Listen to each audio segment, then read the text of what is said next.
Hi, hello. If you're seeing this will be a horoscope for all 12 rising signs from April 7th through April 13th.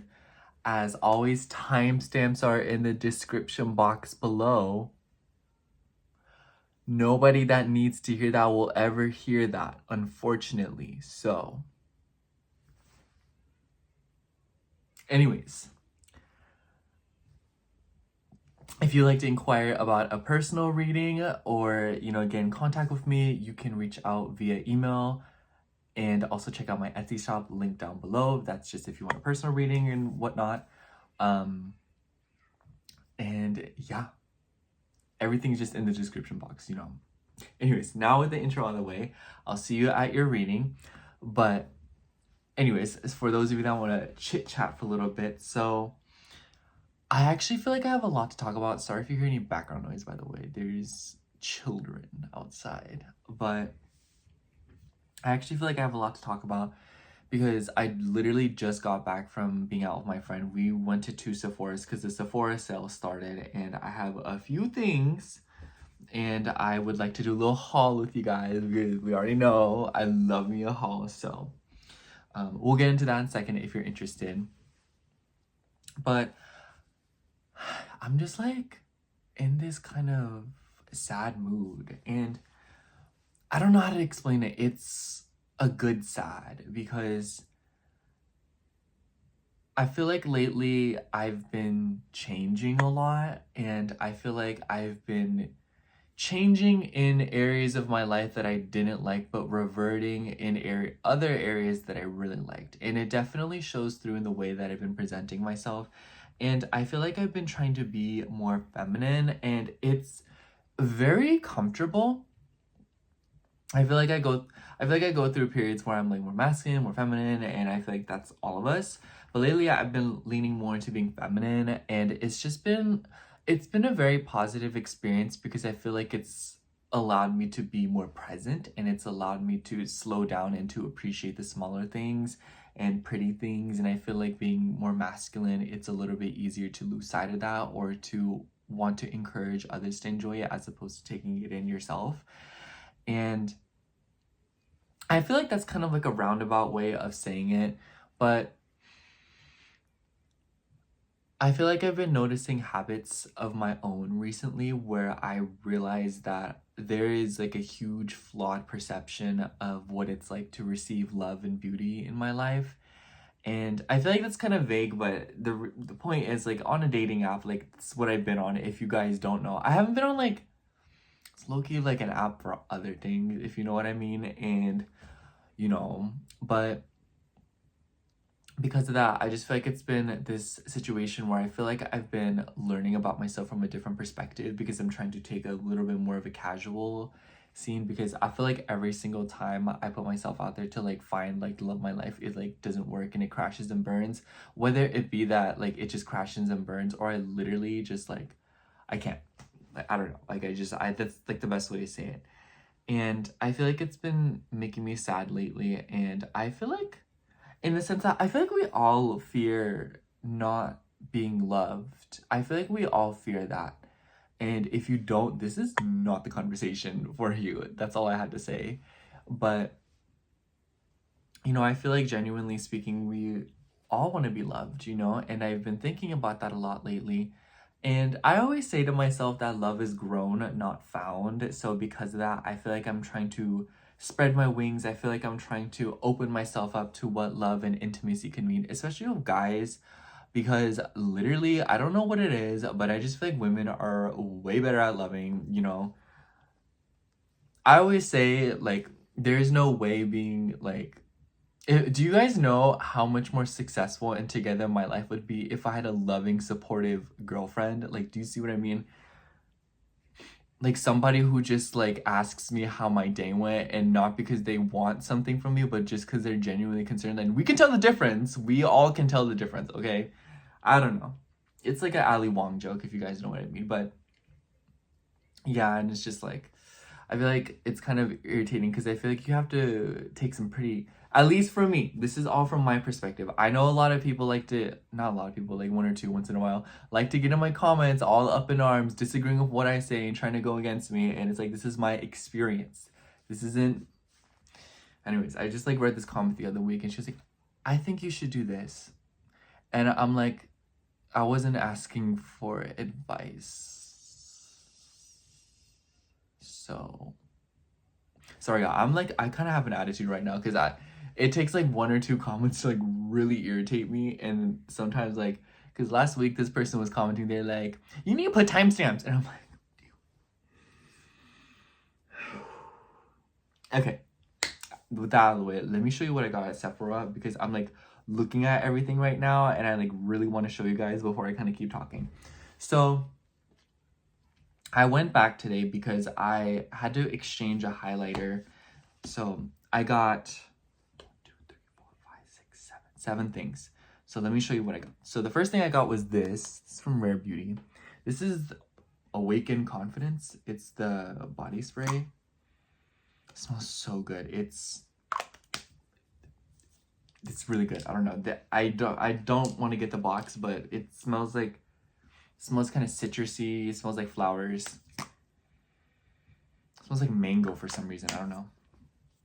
Really like this. I'm running out of the way. I don't know how to say it. OUAI coconut spray, and I'm kind of over that one, and I'm kind of glad that it's almost out because I need something new.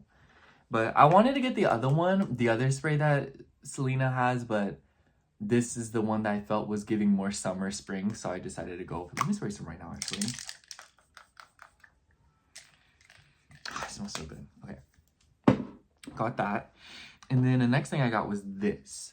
So this is the Fenty Beauty Diamond Dust highlighter, and it is so pretty. This is easily like what I was wanting with a compact. Is this not fabulous? And I just love, okay, I love when people have a compact and they're just like I just think it's so cute, you know, like, isn't this not a vibe? And this is just glitter, you know, there's no like nothing, like it's just glitter. Like you can't even really see it on camera, but it's literally just glitter. Okay, sorry, you can't really see it, but just trust me, it literally looks like I just rubbed glitter on my skin. And I thought these highlighters would be really cute for summer. I'm not really a makeup person, or I never really saw myself getting into makeup like that to where I, you know, would wear a full face. But I do like to wear gloss. I do like to wear a little bit. And I thought, oh, like a highlighter, because I wanted to put it right here on my Cupid's bow, maybe right under my eyes or on my eyebrows, because I felt like it'd be really cute for summer. And I feel like, you know, like right above the Cupid's bow. I know like there's a lot of discourse online about whether or not the Cupid's bow is cute. You guys can say it's ugly or cute. I like mine, so I don't know what they're talking about. They're like, it doesn't look good. I'm like, okay. Anyways, so yeah, that's another thing that I got. And then I got a sunscreen. This is from Laneige. I was just very curious because it's hydrating. And my sunscreen right now is oil-free. And I feel like it dries out my skin, or it mattifies my skin. And I can't tell if my skin's dry or not. And I just don't like it. And I thought I'd try this one from Laneige since it's also Korean. And we all know that Koreans do sunscreen really well. Anyways. Another thing that I got was this. This is the Pillow Talk Big Lip Plumpgasm. Hi, my darlings. It's Charlotte Tilbury. I really like this, actually. I knew I wanted something from Charlotte Tilbury just because she's a Taurus moon too. Or at least I think she is. And I just really love the packaging. And I wanted to get this one. I actually really like this formula. It's like, have you guys ever tried the Too Faced one? The plumping one? It feels like that, but like way more. I don't really need plumper because my lips are pretty big, I feel. But I do like the way it smells, and it feels pretty, it burns at first, duh. But I think it's a really good experience. I really like Charlotte's brand. Anyways, I also got this. This is from Necessaire. I actually really like Necessaire too. I low-key thought it was kind of pretentious because I feel like, excuse me, why would I spend $50 on a body lotion when I can just get one from the store? This is pretty good. I finished a bottle of this already because I got it in the last Sephora sale, and it's pretty nice. It lasts a pretty long time, and it's so moisturizing. I love it. And this one, this is the eucalyptus one. It smells so good. good and I really like it. I was like, you know, why not just get it again? And maybe I won't use it as much for summer because I feel like it's a little bit thick and it takes a while to absorb, and I would imagine if I'm sweating it's gonna feel horrendous, so I'll probably use a lot less. But during the winter I was like freaking slime, y'all. Like I was lathering my body. Anyways, another thing that I had gotten was the House Labs highlighter. I got the rose quartz one, but I ended up returning it because it just looked a little bit strange on my lips, I felt, or on my skin, because you can't really tell in this lighting, but my face gets pretty red and I have a little bit of rosacea, and because of that I felt like blushes and, you know, stuff like that would make me look weird. And I don't want to really wear foundation or like concealers because I feel like it kind of like, that's kind of a hassle for me, and I feel like I don't need it, and I don't know how my skin will react to it, and I don't want to make her mad because then she's gonna get mad at me and it's gonna start breaking out. So I ended up returning that one, even though I really like the highlighter packaging for House Labs, but I just felt like none of them looked very good on me. And I was talking to my friend about it, and she was like, yeah, these are more for like theatrics or like, you know, stage makeup, or they're a little bit more like runway. And she was speaking completely different language than I'm aware of, but I kind of got the gist of it where, you know, I feel like House Labs is more like, I don't know, like the makeup, it's more like stagey, more like artsy and stuff. And because I feel like for what I'm trying to go for, a little bit more subtle and natural, it just wouldn't work. But when I did go, I did return that thing and I got 2 more products. And it was only like, it ended up being like, what, like maybe $10 more. So I was like, all right. And I did want to get House Labs because I really wanted to support Lady Gaga. And, you know, I wanted to, you know, get something from her line because I do like, I just like her. So I did get this. This is the Glassy Opal Bio Radiant Glassy Highlighter Balm. And it's literally, imagine like chapstick, but just like in a highlighter form, which I think is a very interesting concept. And it looks like this. It's super nice. And I just feel like I love the sheen of it. Can't really tell. Oh, it's right there, yeah. It's a little bit pinkish because it's like opal. And I like it because it's a balm. And I was talking to my friend, she was like, oh, since it's a balm, it's cream, you can use it and then you can put a powder on top of it. So I was like, okay, so word, I can probably wear this and then I can put some Fenty on top of it to make it a little bit more wow. And I was also talking about it and I was like, oh, do you think I could put this on my lips and then a clear gloss over it? And she was like, yeah, like, wow, you're experimenting. And I was like, yeah. And so excited for that. And I just really, I don't know, I'm just really happy I could get something from House Labs to, you know, like support our girl or whatever. And another thing I got was this. I really like Selena Gomez's packaging. I'm not a big fan, or I'm not a really big fan of the way that the line looks, some of the products, like the compacts. I feel like they're just like not for me, you know, and that's okay because I feel like I do like the more themed ones, you know, like the more glitz and glam ones, you know, like Fenty, House Labs. I just think that they're more razzle dazzle vibes, and I really like that because that's what I imagine makeup to be in my head. But I still really like Selena's line. I feel like her products are really nice, and I always hear like the message of the brand is really nice too. I just like Selena. I feel like a lot of Cancer women, especially those famous ones, they just don't get treated right. And I feel like they get judged for literally no reason. Like, why did Selena's line come out and everyone's talking smack about it and it's literally not even bad? But, you know, anyways, so I just love this packaging. It just gives like newspaper, it gives like classy, it gives refined, so it's very luxe feeling. But yeah, love that she says you are rare. I'm like, you think? But this is a luminizer, or whatever she calls it, Positive Light Silky Touch Highlighter. This one's in the shade Exhilarate. So yeah, you see what I mean? Like, I just like, it's not my favorite, but what it lacks in appeal with visuals in terms of packaging, it makes up for it with formula. And also, I'm not gonna lie, Lady Gaga, I love her brand. It's just like the powders are like, you'll know what I mean. They're like stamped and they have like a shape to them. So because of that, I get a little bit nervous to dip into it, especially with my finger because I don't use brushes. And I get a little nervous because I'm like, I don't want to mess it up. So this one I just feel a little bit more comfortable diving into. But it's, my friend suggested this one to me because she said she really liked it on me because it looks very like damp, you know? And, you know, if I like kind of mess with it, it kind of diffuses very easily. And I really like that too, because I felt like the house labs, when she was kind of talking about it, it's a little bit thicker or it's more pigmented, and because of that, it's like you streak it and then it's like a solid like line of pigment, and then you try to blend it out and it doesn't look right. So yeah, I really like it. I also like how compact it is, so it's very convenient. I like the name Rare Beauty, and I really like the liquid stuff, you know, like the liquid contour, you know, like have you seen the bottles? It's super cute.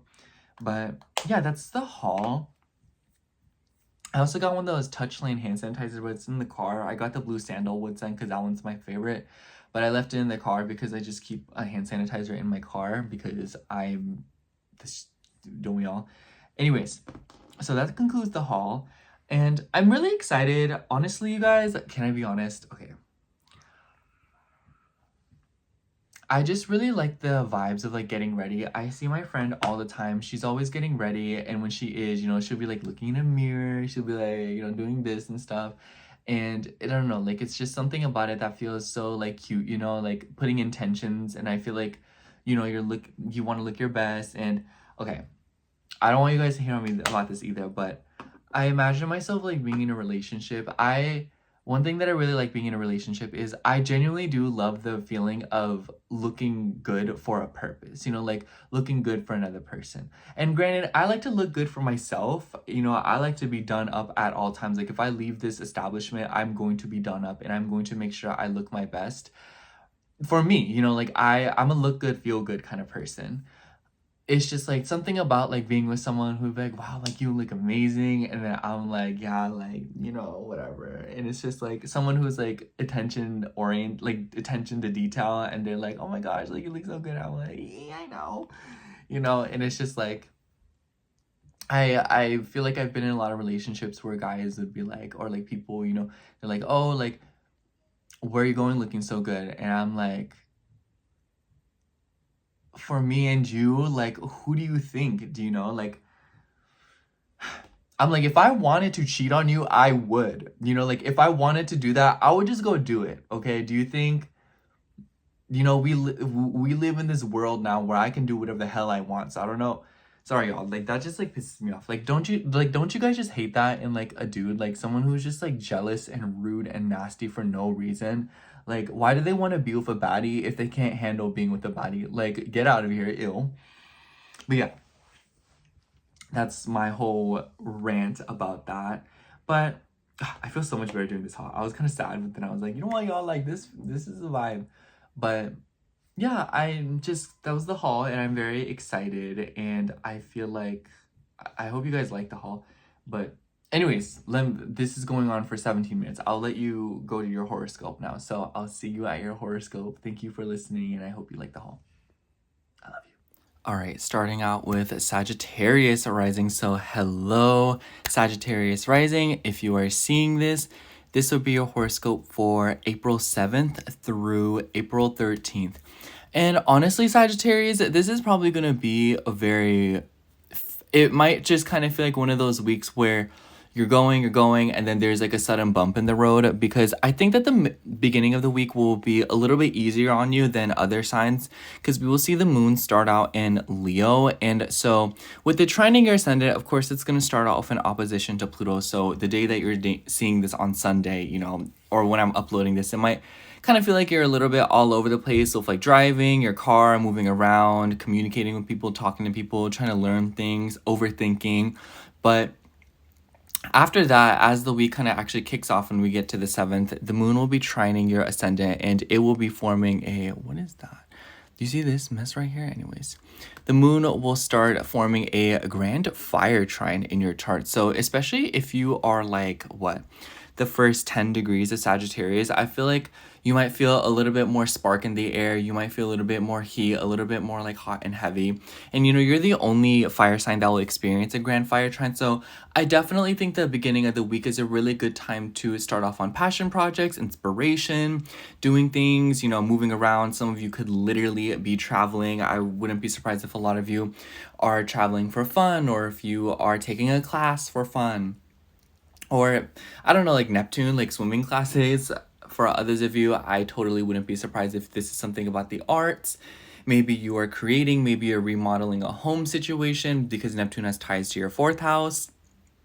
And others of you could just be, you know, like traveling. Like I feel like there's no way to say it. Like the 5th house to me is about like going out to like a bar, going to the mall, going out, you know, golfing or something.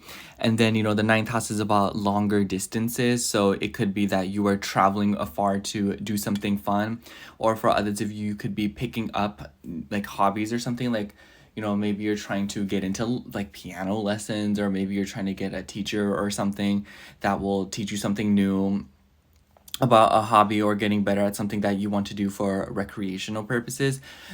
Point being that the beginning of the week will just be like, you might just feel like the creative juices are flowing, and it's a really good time to capitalize on that, because in the middle of the week we will see the moon move through Virgo, and this will be a pretty awkward transit because it will form a grand mutable cross in your chart. So I'd say if you are like the maybe 15 to 25 degrees of Sagittarius, you're gonna feel this because the moon will come into oppositions with planets in your 4th house and square Jupiter in your 7th house, your chart ruler. And while the moon's in Leo, by the way, I feel like a lot of you could just be running into like bumps in your routine this entire week. So I think that you should know that like going into this week with too much structure might have a tendency to stress you out. But I think that like you could just kind of like think ahead, but have a backup plan ready, and always have a plan B this week. So if something doesn't go according to plan, you're fine. It's just time to pivot. But I feel like because of that, it might kind of just feel like the week is very fast paced. It might feel like you're literally trying to drive on a bumper car track. So just like be ready for that, because this week might feel bumpy. But the oppositions to Saturn and Venus are pretty awkward. The good news is that this week will start off with Mercury going direct. So I think that matters revolving around the home, especially with like relationships and legal matters, communicating with people, your career. This sector of your life will kind of like ease up. I think that I almost wonder if with the moon squaring Uranus and Taurus in your 6th house, I almost wonder if you guys will run into like a sudden change in your routine. So especially if you've been working from home, or if you've been going to an office or something, or maybe you've been wanting to work less from home, and this is you've been like trying to get out of the house, or you trying to rearrange something about your routines and your habits at home, or when it comes to your family, or maybe you've been waiting for somebody else in the family, especially like a woman, to change up her routine in some kind of way. Maybe this is you kind of reacting to that. So on one hand, it might kind of just be like, oh wow, like things are kind of like blowing up in your face and you're having to suddenly like get up after like a period of waiting. Like I almost wonder if this is the week where you'll see some kind of change happen when it comes to your routine and your work and your family and home that you've probably been waiting on for a while now. And because you've been waiting so long, you kind of got comfortable with just like going with the flow. And then this week it's like, okay, like it's time to do something about it. And you know, like you're getting a move on, you know, there's really no other way to say you're getting a move on. And I think the opposition of Venus is a little bit peculiar, especially because Venus and Saturn will be in a conjunction this week. Venus rules your health habits and your routine and pets, as well as your friends. And I almost wonder, because Saturn rules your 2nd house, there could be something going on with like friends. There could be a woman in the family like going through something of like money and health. Maybe you're having to take care of a woman in the family. Maybe a woman in the family is having to take care of you. Maybe there's a friend that is asking for assistance. Like I almost wonder if a girl's like, hey, like can you help me move in? Or, you know, hey, can you, you know, like I need money or something like that. But for others of you, I also do feel like could be about your routines at home. Maybe you're trying to deal with a pet. Pisces is about water, so I almost wonder if this is like fluids in the house. You know, like I know a lot of y'all, you hate to hear me coming with it. Y'all hate to hear me talk about it, but like we already know, like there could be something going on with like water in the house. For others of you, there could be something going on with like your routines at home, like I said. But for others of you, it could also be about your childhood. So a lot of you could be reflecting deeply about your childhood, your self-worth, your finances. Some of you could be going back and forth about something about money. So I almost wonder if this is about like investments, mortgage, or maybe like the longevity of the money. Maybe some of you are keeping up with like the politics or something of that, and you're kind of just like trying to like, you know, like land a bullseye with some kind of investment as it relates to the home front, as it relates to, you know, your past, your family. I just feel like Saturn and Venus, because Saturn is in her exaltation and Venus and Saturn have a pretty good relationship, The only thing I have to say about this conjunction, Sagittarius, is you need to keep an eye out for what happens here, because we saw this aspect in the end of January, and then we will see it again at the end of this month. So know that whatever theme you kind of face this week, it's pretty incomplete by nature, and you're revisiting something, and you will have to kind of wrap it up later this month and kind of mop up something. So I wouldn't take this week as like a done set deal, because whatever is kind of going on, we're going to see it happen again later on in the month. So that's like the best piece of advice that I have for you, is that I wouldn't worry so much about what's going on this week and the longevity of it, or whether or not everything is set in stone, because you're going to kind of see it happen again later on in the month. The moon will also move through Libra at the end of the week, and it will come into an opposition with, namely, Neptune, the sun, Chiron in your 5th house.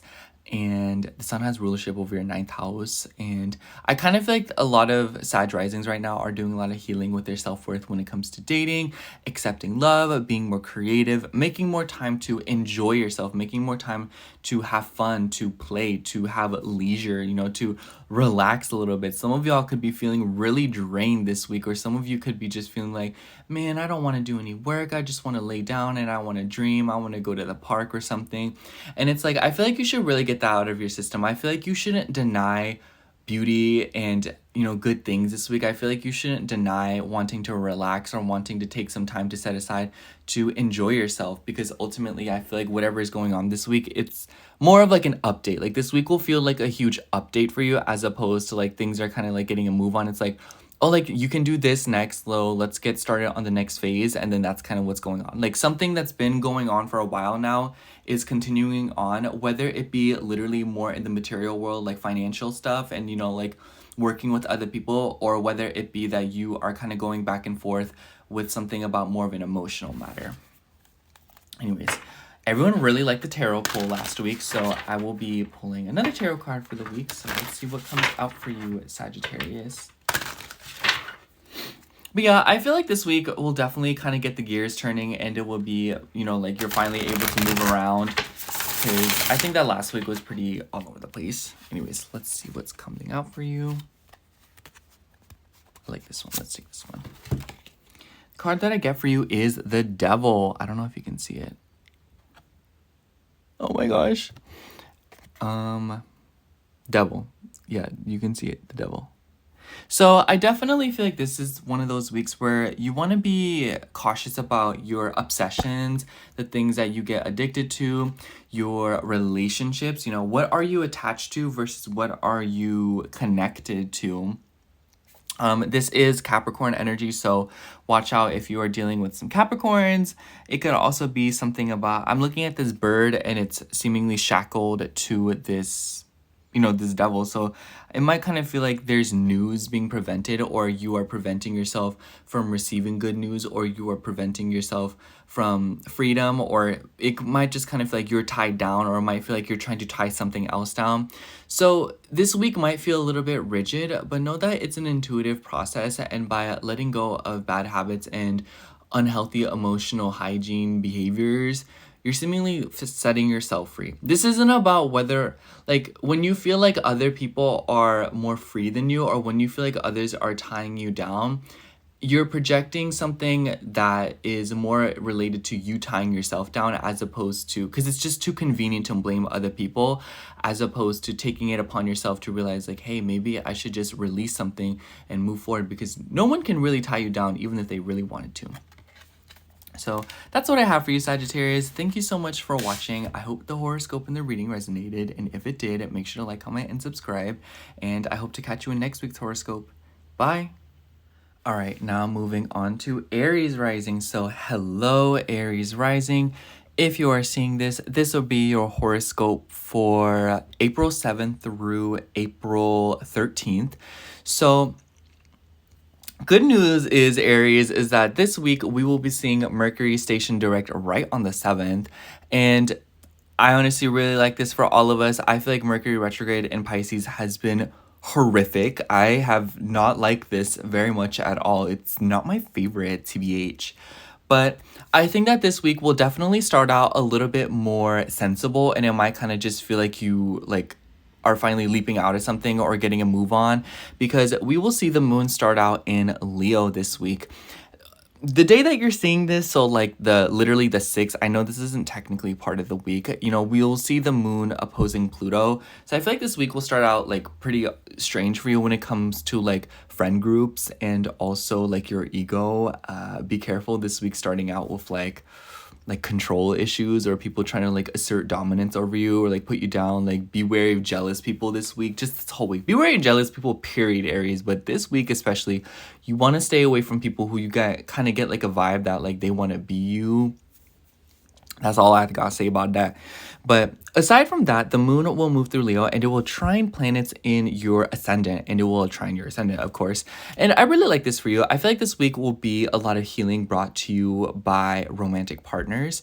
I feel like it will be brought to you by healing your ego, having fun, enjoying yourself, putting yourself out there, going out, spending time with friends and whatnot. And it will square Uranus in Taurus. And I kind of feel like this happening at the same time as Mercury going direct.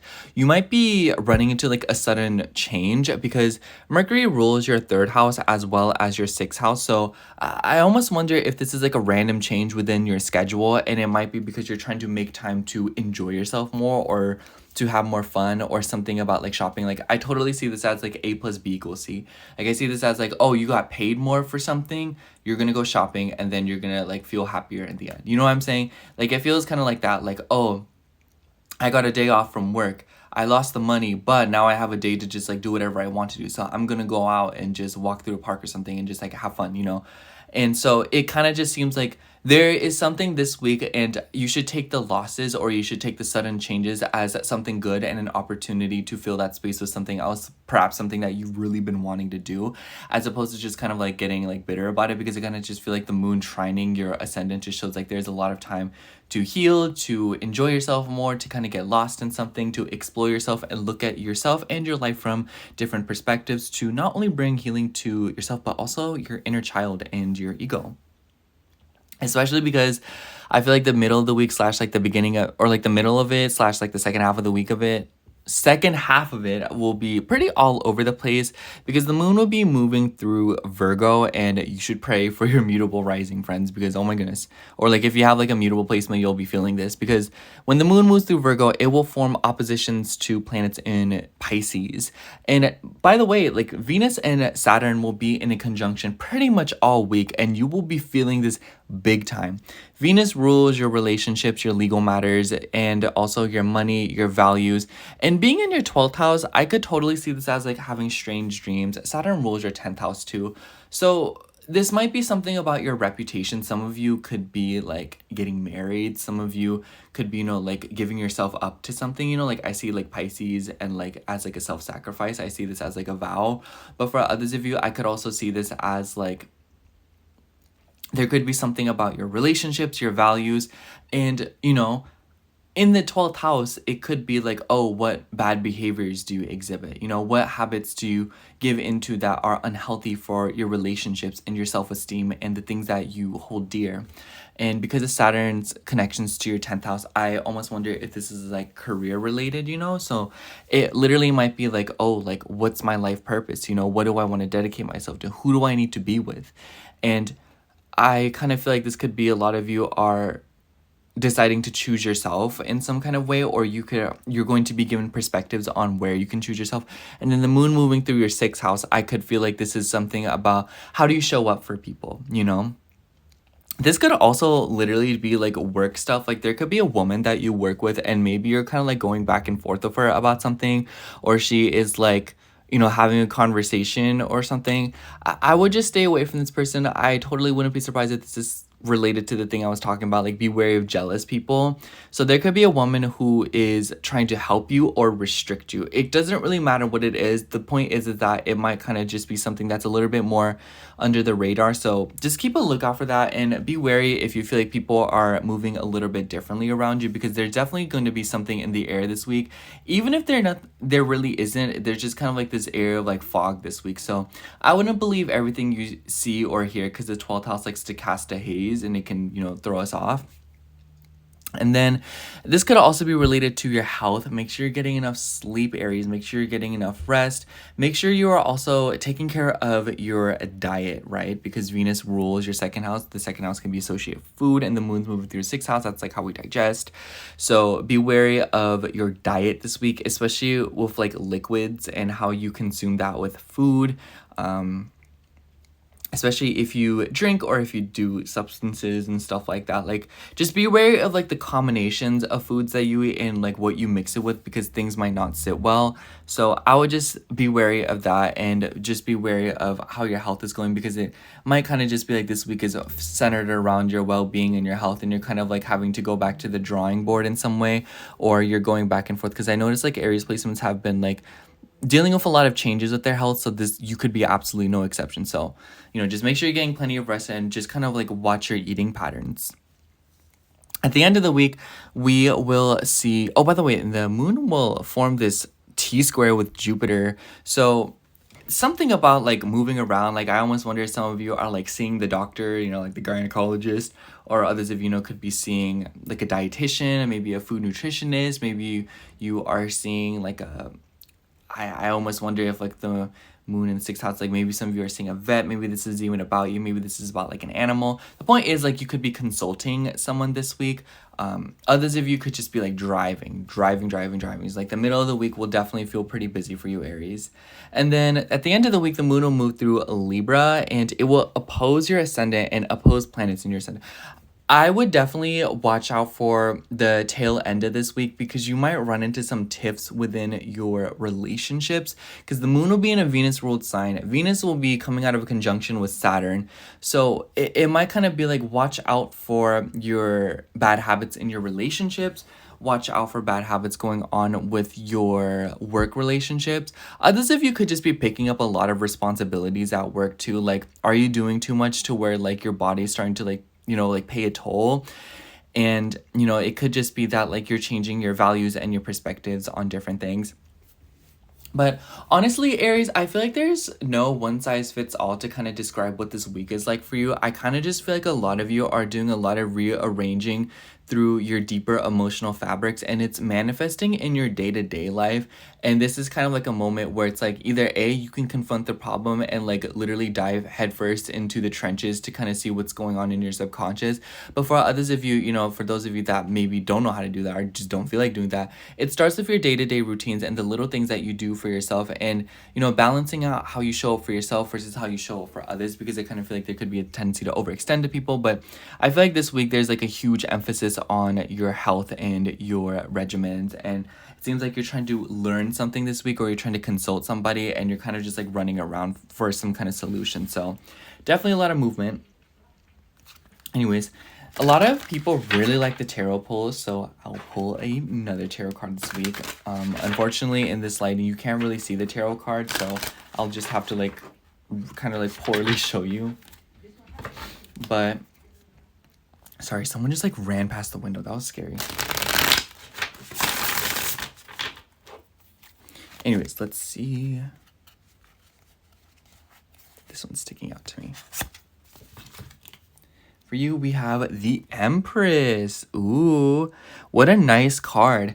Yeah, Aries, I definitely feel like a lot of you are... I'm so sorry you can't see it, but I definitely feel like for a lot of you, this week will be a very luxurious week. Venus, this is a Venusian card, so I definitely feel like there's an emphasis on like, you know, it's not about what's going on, it's about how you feel. So even if your life may be difficult, as long as you feel okay, that's really all that matters. You know, whatever that might mean to you in a healthy boundary way, if you know what I mean.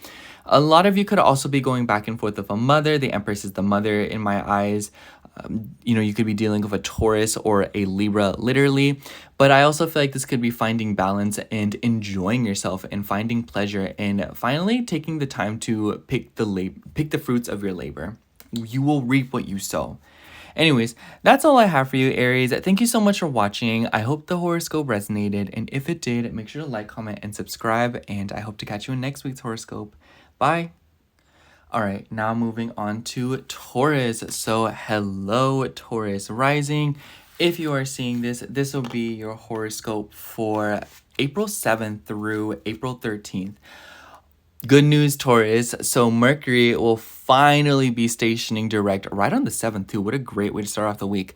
And Mercury rules your second house as well as your 5th house. So if y'all have been dealing with exes, friend groups, you know, like flings coming back left and right, if you have been dealing with past relationships coming out of nowhere, if you've been dating with people who cannot seem to take a hint, if you've been dealing with a lot of weird situations with your finances and self-worth, your money, you know, like going back and forth with the bills, this will be the week where you kind of start to see things kind of go in a different direction. Obviously, not to say that just because Mercury has left the microwave and is no longer on that Gatorade does not mean that your life is just going to magically shift in a completely different direction. But you will start to notice a change in your attitude and your demeanor, and you will start to kind of notice that there is a little bit more breathing room in these areas of your life. And you will especially notice this in the middle of the week when the moon comes into an opposition with Mercury and planets in your 11th house. But the week will start out a little bit awkward for you, Taurus, especially the day that you're seeing this. If you're like 0 to like 5 degrees of Taurus, I think the beginning of this week might start like a little bit all over the place because the moon will start out in Leo and it will come into a opposition with Pluto. So this week will start off with an opposition to Pluto, and it's technically on Sunday, so the day that I'm posting this, but I think that you'll kind of feel it throughout that whole day, and I think that you'll feel it throughout like the theme kind of unfold over the course of Monday and Tuesday. And it seems like it's related to your home, your family, your work home balance, something about your goals as it relates to your childhood. For others of you, you know, because the sun is in Aries and the sun is the ruler of Leo, so excuse me, I feel like there's something going on here with like your mental health as well, your subconscious. Some of y'all could be feeling restless, some of y'all could be feeling some repressed anger coming up, and I totally wouldn't be surprised if a lot of you are reflecting on periods of your life where maybe you feel like you were treated incorrectly and this is like flaring up your ego and like irritating you. So I just feel like you should take anger as a sign that you are improving your self-worth as opposed to like you're just mad. But for others of you, I also just feel like this could be something about like rearranging your home for a career, or maybe you're just like trying to rearrange your home to make it a little bit more comfortable, a little bit more pizzazzy, a little bit more cutesy, a little bit more beautiful, because Leo likes pretty things. So I think that this could just be, especially your bedroom. I almost wonder if some of y'all are trying to like move around your bed, get a new bed, or like maybe you're just like dealing with something with like your sleep. But whatever the case might be, I feel like this week will start off with an emphasis on wanting to feel safe and comfortable in your home, whether it be that was threatened at some point, or you are trying to just like make sure that you feel that way in your home. And then in the middle of the week, we will, and by the way, the moon will square Uranus in Taurus, so I just kind of feel like a lot of y'all could be like a little bit unpredictable this week. And, you know, I feel like this could just be related to like your career, your reputation, like, and I feel like your relationship with social media this week will be pretty important. And this is especially because in the middle of the week, the moon will move through Virgo. It will trine your ascendant, which is the really, really nice thing. So I think that these mutable oppositions that you'll be seeing won't be as tense for you as for other people.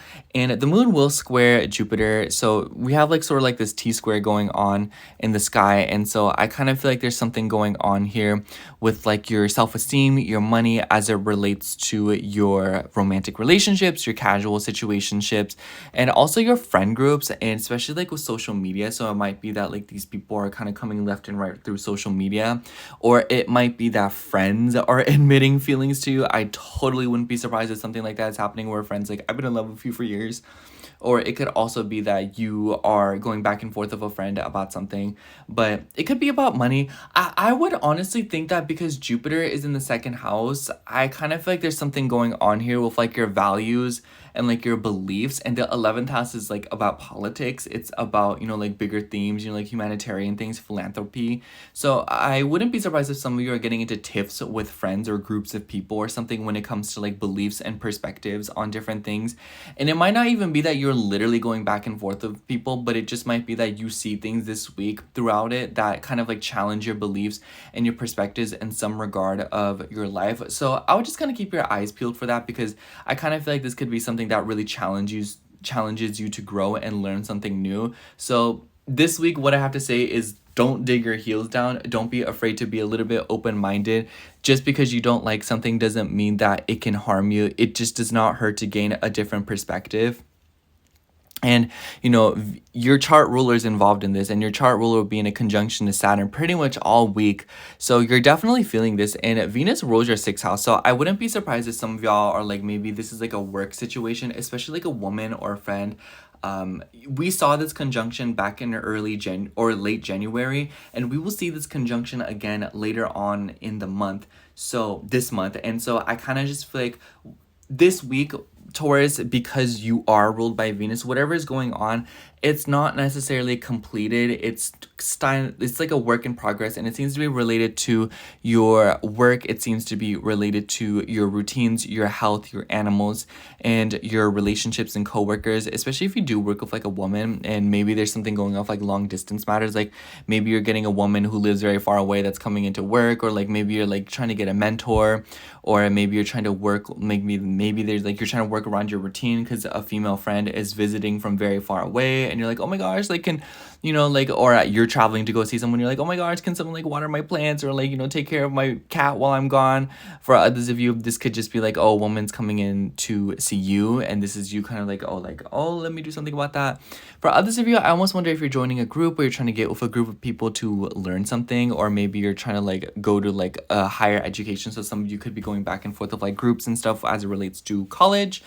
But definitely a very curious energy because the 9th house ruler is involved. And I also feel like a lot of you could be dealing with like feelings of like, okay, like how do I fit in? How do I do, you know, like relate to this society?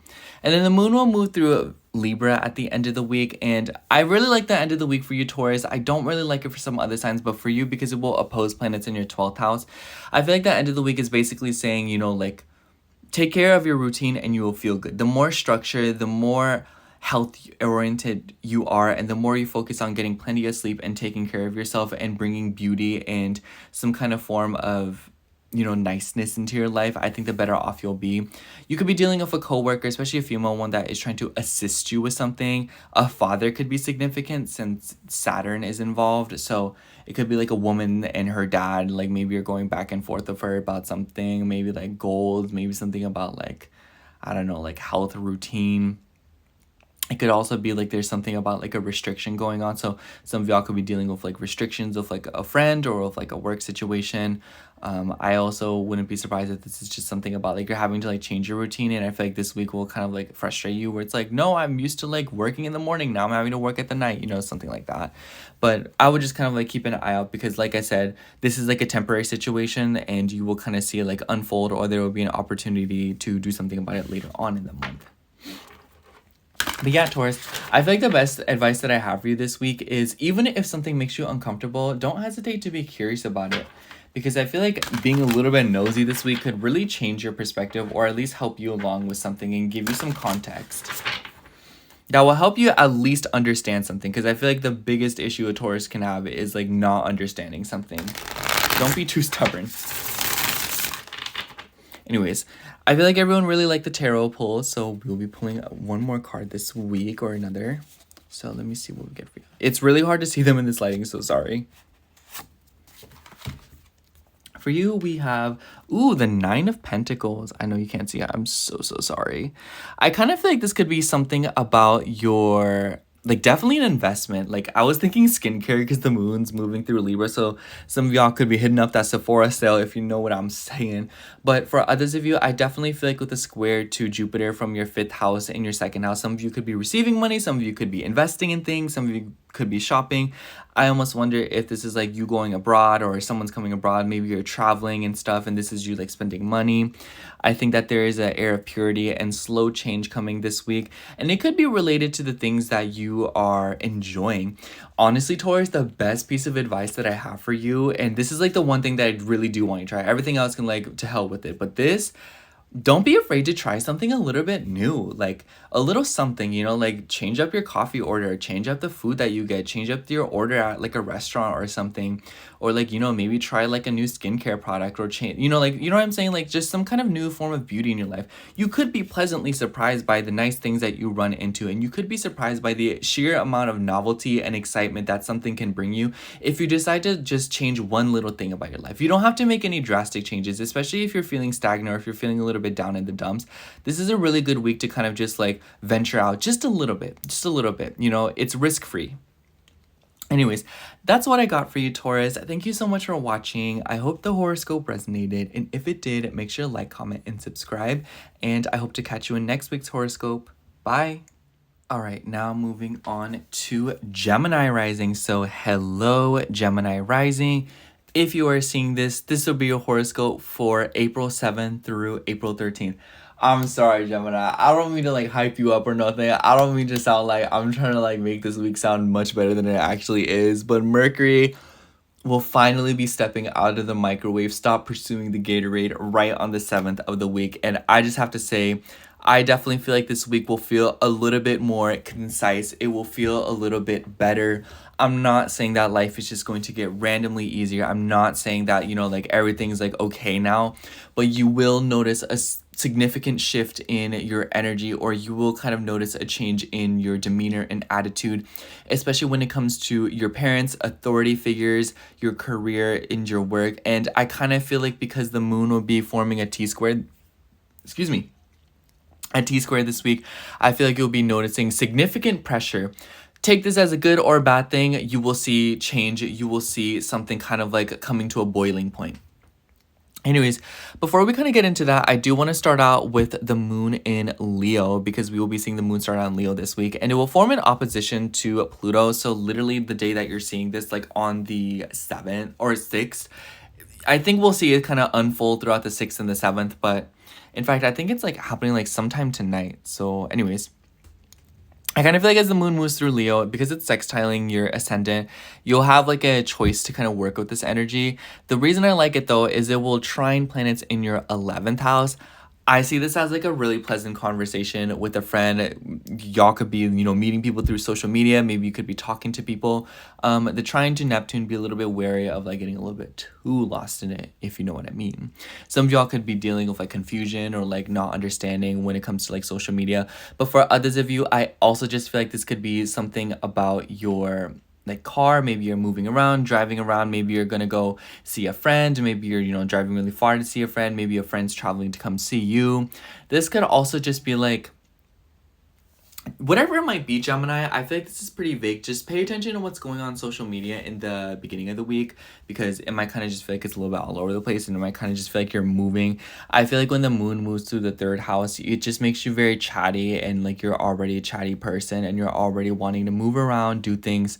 So I think that the beginning of the week, just kind of like try to get things done as quickly as possible. The moon will square Uranus in your 12th house. So I would just be wary of like, I've been noticing Gemini risings are low-key starting to feel like a little bit like, you know, wanting more, or like feeling a little bit unfulfilled, or, you know, like urges to like move across the country or something. But this could also be with like your sleep schedule, and, you know, like, and I basically what I'm trying to say here is that I feel like Gemini, you could be kind of starting this week off with like really in your head, whether it be that you are overthinking, or whether it be that you are trying to garner new perspective and you're trying to learn something new. The beginning of the week is just a really nice time to like get some errands done, you know, like go to the doctor, go to the dentist, go to what, like maybe like Leo is kids, so maybe you're like, if you have kids, maybe you're going back and forth with like a pediatrician.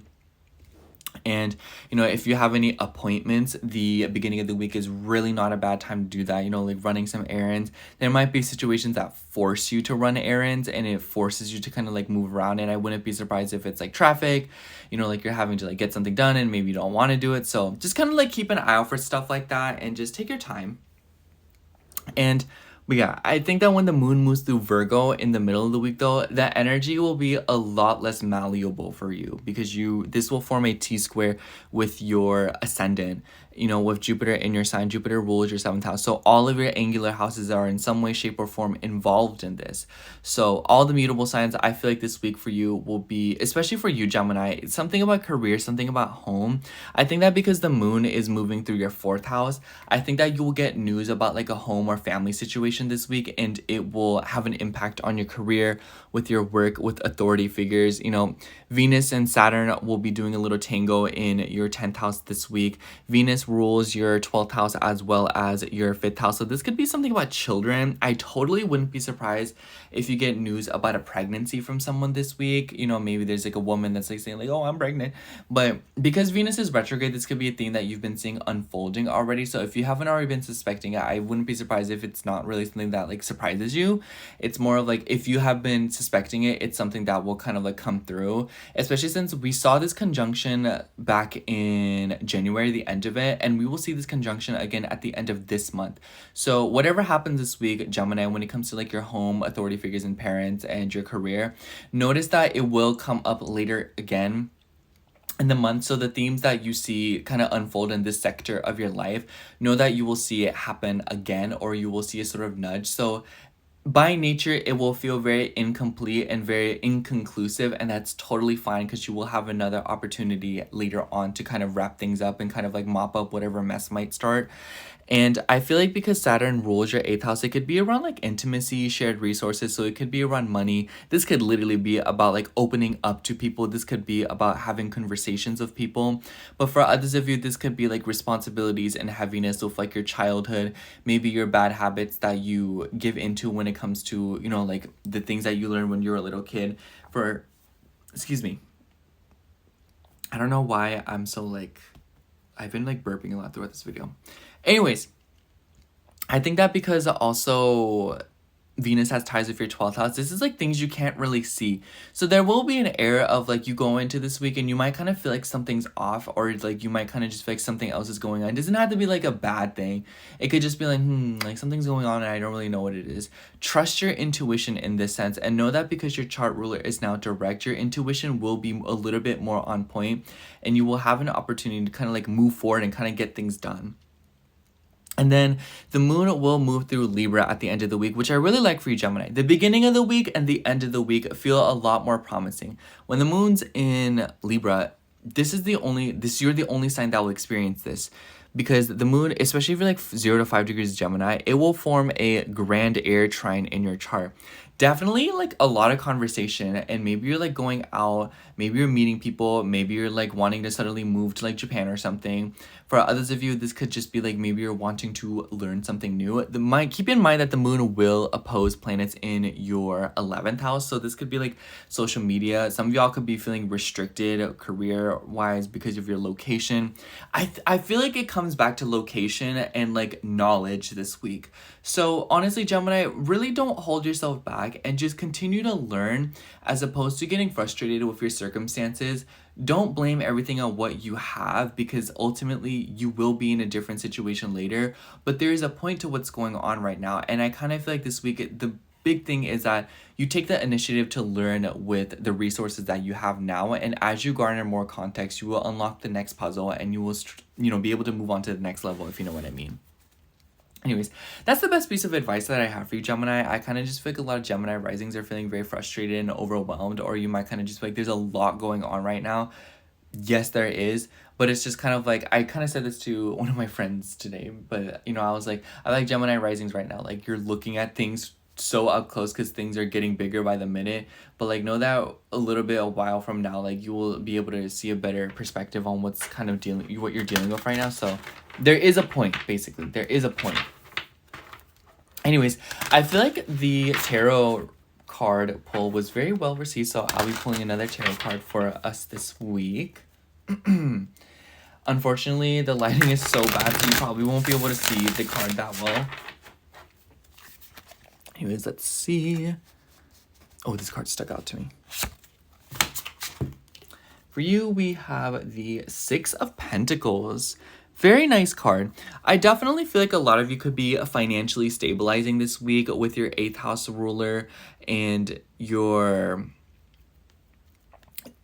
Sorry, my mind went blank. Your 8th house ruler coming into a conjunction with Venus. I kind of feel like this could be like going back to the basics or like moving around something of your financial habits. I almost wonder if some of y'all are getting a sum of money this week. Something will be sorted out. This could be a legal matter for some of you.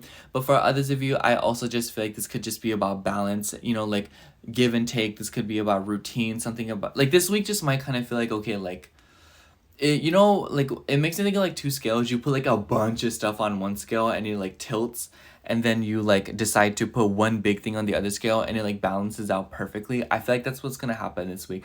You might feel like you're falling behind, but just last minute things will kind of be sorted out of nowhere. So definitely have faith in yourself this week, Gemini, and embrace curiosity as opposed to getting frustrated with what you don't have. Work with what you have this week. That is the best piece of advice. Work with what you have. Anyways, that's all I have for you, Gemini. Thank you so much for watching. I hope the horoscope resonated, and if it did, make sure to like, comment, and subscribe, and I hope to catch you in next week's horoscope. Bye! Alright, now moving on to Cancer rising. So, hello, Cancer rising. If you are seeing this, this will be your horoscope for April 7th through April 13th.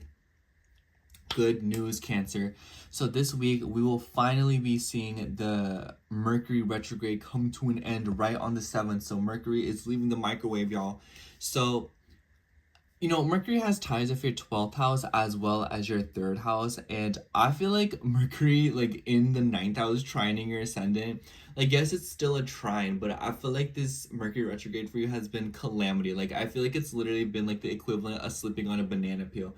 You're like, hey, I'm going to my appointment at 3 p.m. And then you pull up and they're like, we had you scheduled for noon. I don't know how that happened. You know, like things like that could have literally been happening. I hope you didn't buy a car during that Mercury retrograde, Cancer. If you did, just hope that nothing comes through, because every single time I see people buy a car during a Mercury retrograde, the car, like, something happens to it. Anyways, so I also feel like something about your sleep schedule, something about your habits could be changing or kind of taking a move on. I think that because Mercury has ties with your 12th house and it's in your 9th house, the 9th house is about like fulfillment and like bigger beliefs. And the 12th house, maybe some of you have deeply reconsidered or kind of revised your spirituality, your beliefs, how you communicate your deeper feelings, and how you open up to people. So I definitely think that there are some deeper themes this week that are kind of coming to the surface where you might feel like you're finally getting that, you know, like breath of fresh air kind of moment. Anyways, the week will start out with your chart ruler, the moon, in Leo, and it will come into an opposition with Pluto. Honestly, we're going to feel this on the 6th. We won't really see this like throughout this week, but, you know, I kind of just feel like it's worth mentioning, and I think that you'll kind of see it like fan out in the beginning of the week because, as the moon moves through Leo, it will trine planets in your 10th house, and we will see this Sun, Neptune, and Chiron receiving a trine from the moon in your 2nd house. Sun rules your 2nd house, and I kind of just feel like this is something about your career. I also think that maybe some of you could be receiving bonuses from work, you know, finances. Others of you could be upping your standards for a career. I think that you guys should know that the more you up your standards of your work, the more you are likely to gain from it. Especially if you've been dealing with fears revolving around like not being good enough, or like not getting enough, or maybe not getting paid enough, or maybe not getting a good enough paying job. Some of y'all could literally just be looking for a job, or, you know, just like moving around in that sector of your life. I've been noticing Cancer risings are kind of like, you know, hustling. So I think that this week you'll notice a little bit less tension with your career, especially like in the beginning of the week. So if you happen to be the select majority where you're trying to look for a better paying job, or if you are looking to get paid more at a job, the beginning of the week seems a little bit more promising to kind of inquire about something like that, especially since the moon will sextile, you know, Jupiter in your 12th house. That's about communication, talking, Gemini. And yeah, I also think that, you know, like Jupiter rules your 6th house. So some of you could be coming into some work at the beginning of the week. So if you're looking for something like that. For others of you, I also feel like this could just be something about like your money and authority figures.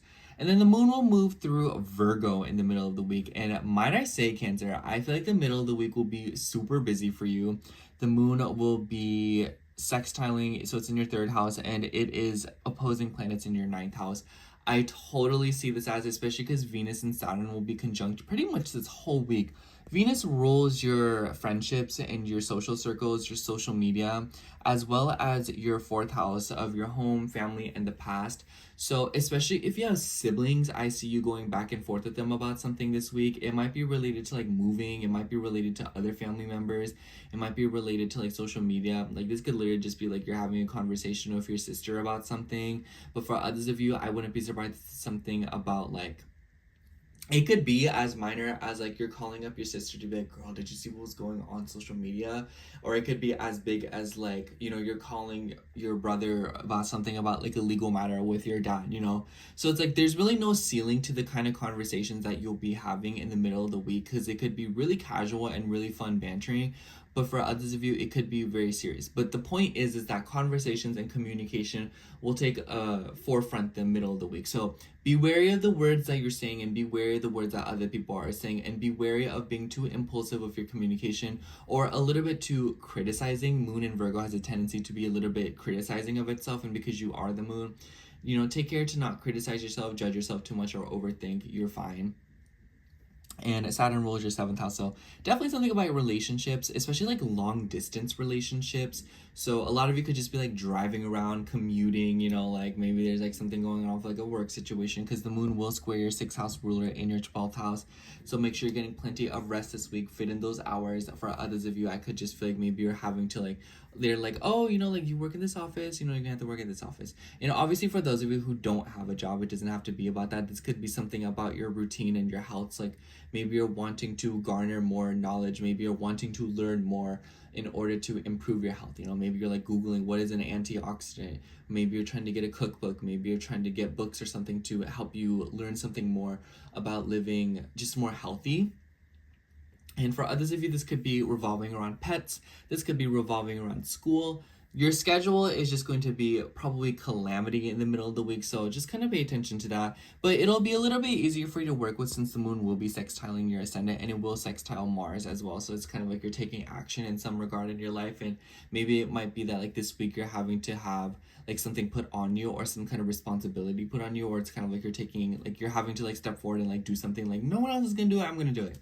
And then the moon will move through Libra at the end of the week. And I kind of feel like this weekend will definitely be where you notice a little bit more tension and more high energy, because you will see the planets or the moon forming an in opposition with the sun, with Chiron, with Neptune.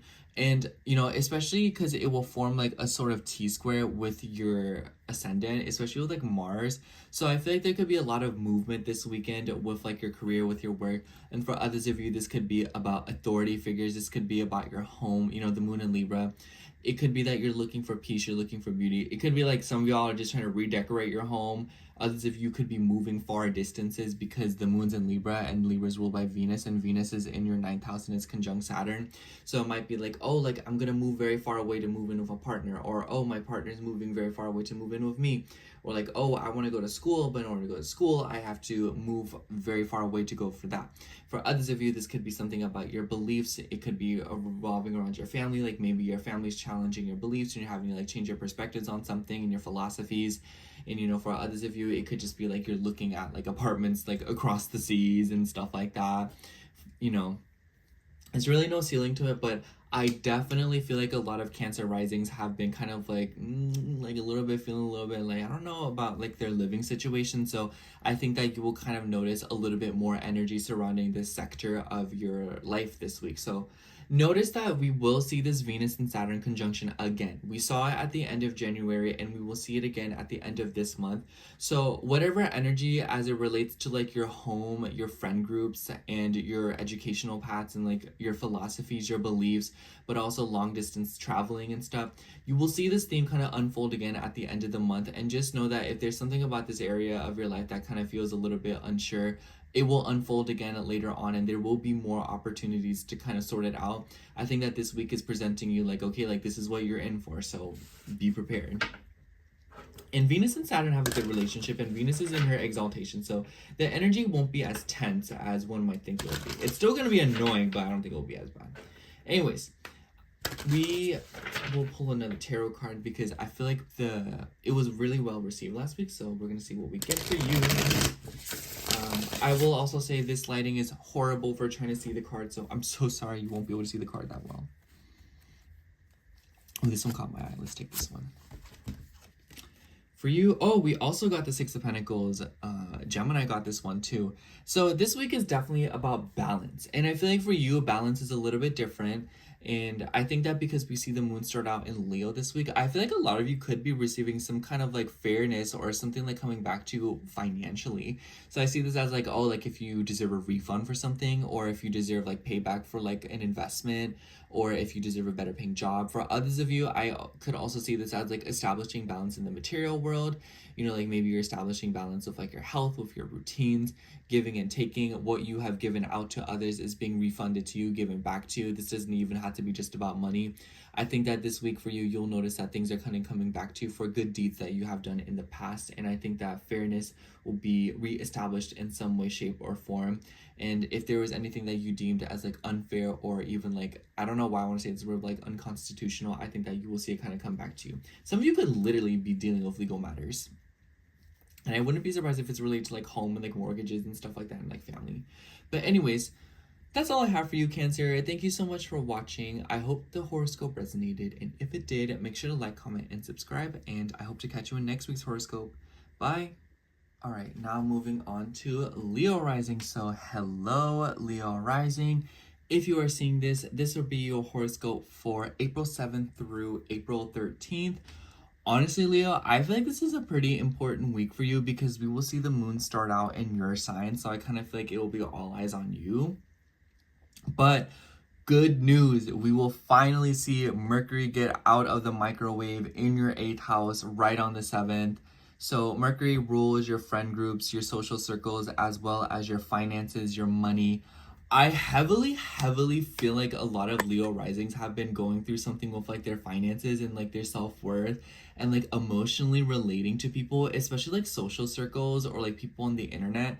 So if you've been dealing with some kind of like backup in that sector of your life, I definitely feel like you'll be noticing some kind of like movement in that, you know, part of your life, you know, especially if you're like going back and forth with like refunds, taxes, and money that might be owed to you versus money that is you owe to others. I see this as like, maybe you've been waiting for a payment to go through. Maybe you have been waiting for the approval of a loan. Maybe you have been waiting for some kind of like online purchase or like some kind of scam, fraud alert, something to kind of like finally get sorted out. Like this week you'll notice like, oh, like we, you know, found it out. Some of y'all could be doing something about like a credit card, something about like, you know, like maybe something got like, I don't know, like some money, large money that is supposed to be in location will be put in location. Okay, you know, like, you know what I'm saying? Like, that's like the best way to say it. Anyways, we will see the moon start out in your sign in the beginning of the week, and we will see a post Pluto like today, like the day that you're seeing this Sunday. But aside from that, I kind of just feel like the moon, as it trines planets in your 9th house, namely your chart ruler, very, very nice energy. I could totally see a lot of Leo risings in the beginning of the week wanting to travel, move around. Maybe there's something going on with like your career, with your work. Maybe you're wanting to like, I wouldn't put this past you, Leo. I could see this as like the kind of person what's like, oh my gosh, I want to quit my job and just like move to like China, you know, like something like that. Like, but for others of you, I totally see this as like you could be traveling, you could be moving around, you could be doing something with school. I think that maybe this is like you getting on top of your homework. For others of you, I could see this as like you're learning something new, developing new philosophies, learning a new language maybe. The 9th house is all about fulfillment, so I also feel like this could be you just having a lot of fun, enjoying yourself, and spending time. So I kind of just feel like basically what I'm trying to say, Leo, beginning of the week, not a bad time to indulge in something, especially if you've been wanting to travel. I really like this brief time period that you have like on Monday, Tuesday. Really not a bad time to get like a plane ticket if that's something that you've been doing, or if you have been wanting to, you know, like move around long distances or deal with like property matters. I think the beginning of the week is not a horrible time to do something like that. You know, I kind of feel like with Venus still retrograde in your 8th house, like maybe yes, there's something going on with like your finances and your money that you're having to kind of like sort out, and maybe you're having to like go back with like a lawyer or something. But generally speaking, I feel like for a lot of you, like the beginning of the week, like if you must go through with something of like signatures, documents, and large portions of money, really not a horrible time to do that. But, you know, like obviously don't expect it to be like clean cut, like no consequences, but it's like if you're in a dire situation, you know, like sometimes like you have no choice. I think, you know, beginning of the week as opposed to later on in the week, if you know what I mean. Because in the middle of the week, we will see the moon move through Virgo, and it will come into oppositions with planets in your 8th house and form a T-square with Jupiter in your 11th house. So I totally see this as you going back and forth of like organizations, foundations, groups of people, like if you like corporations and stuff like that. And, you know, Venus and Saturn are also in this conjunction this whole week pretty much. Venus rules your career and your work, as well as your 3rd house of communications, running around, you know, like short trips. It rules doctors, it rules therapists, and Saturn rules your 6th house of health, habits, routine, and pets. A lot of you could be going back and forth with an animal, and others of you could be dealing with something about like appointments. So I wouldn't be surprised if like this is like, oh, like I need to do something about like my my car, you know, payments, and this is you maybe getting together with like an agent, a financial agent, to sort out something like that. Maybe some of you are hiring somebody to do your taxes for you. Maybe some of you are getting back into touch with someone that you used to work with, or like a former employer, to garner information about something, and maybe it's about applying for things, you know, like maybe this is like, oh, like you're contacting a former employer in order to get your information for your taxes. For others of you, this could be something about like intimacy, so maybe you're getting with like a therapist, maybe you're doing like a couples therapy kind of situation. Maybe you're going back and forth with somebody that you work with about money that is owed to you with like a job situation.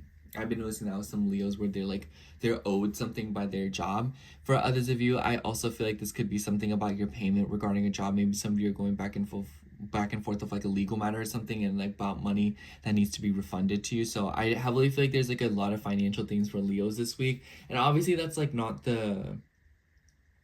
the creme de la creme of everything, but I feel like this has been like a steady ongoing theme for a lot of Leo risings, and I feel like this is the week where you'll kind of hear something about it. Keep in mind that this Venus and Saturn conjunction we saw at the end of January, and we will see again at the end of this month. So whatever themes that you're dealing with, Leo, this week, don't expect it to be completely concluded, or don't expect it to be kind of like end all be all, because you will see it again happen later on in the month. So there will be another opportunity to kind of sort things out, or to kind of get some kind of news about it. So keep an eye out for that. And I also feel like this could be something about like a job situation. So some of you could be hearing back from a job. Maybe some of you are trying to go back to work. Maybe some of you are trying to return to a field. Maybe some of you are like swapping around positions. Maybe there's been like a temporary situation going on, and this is you like going back on it. For others of you, this could be something about like your fertility, your health, and it's definitely related to like fluids. So maybe some of you are going back and forth of like fluids in your body, especially as it relates to like your joints, because Saturn rules the joints, and like in Pisces, it's like about water and like fluids. So some of you could be going back and forth with something like that. And yeah, so just make sure you're getting plenty of water this week, Leo. And then the moon will move through Libra at the end of this week, and this will be in your 3rd house. I feel like the weekend will be pretty busy for you, Leo, especially because planets will oppose Neptune, the sun, and Chiron. So between your 3rd and your 9th house, I could totally see this as like you're having to travel very far. Maybe you're having to commute for work.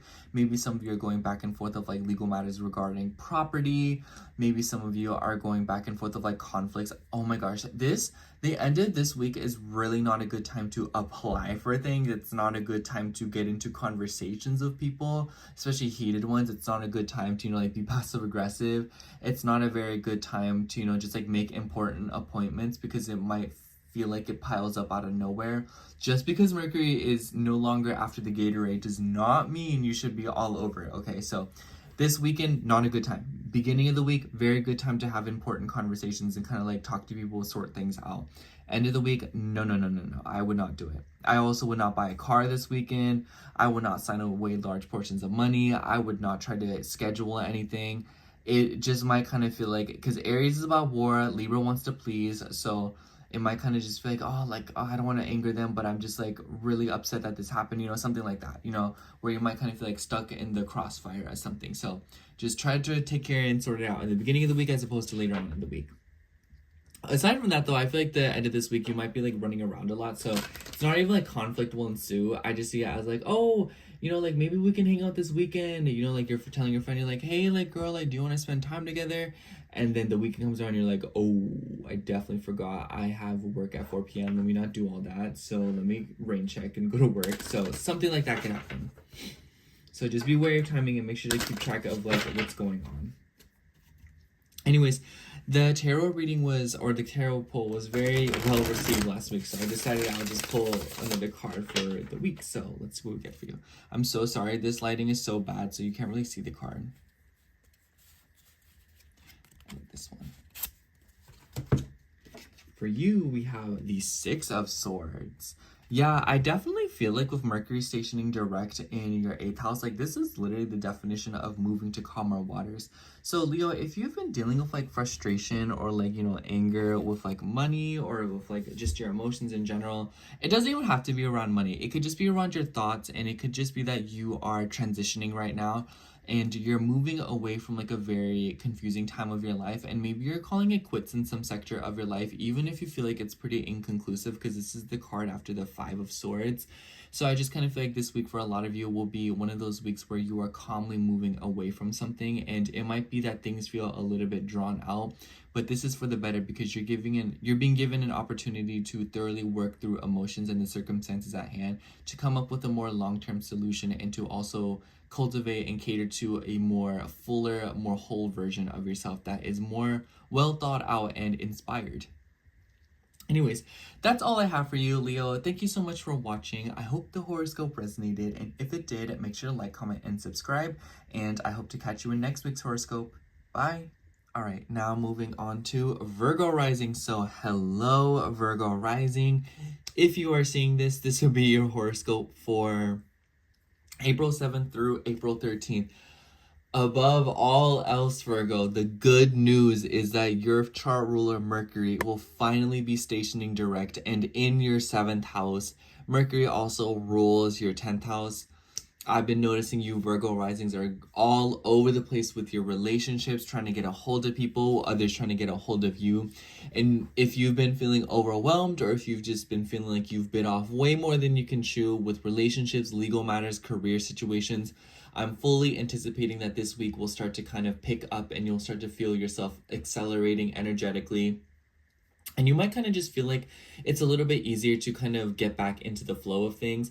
Obviously, just because Mercury is no longer after the Gatorade does not mean that life is going to suddenly turn around and you're going to flip-flop and just be like magical and you're like, oh my gosh, you guys, like, I don't know why.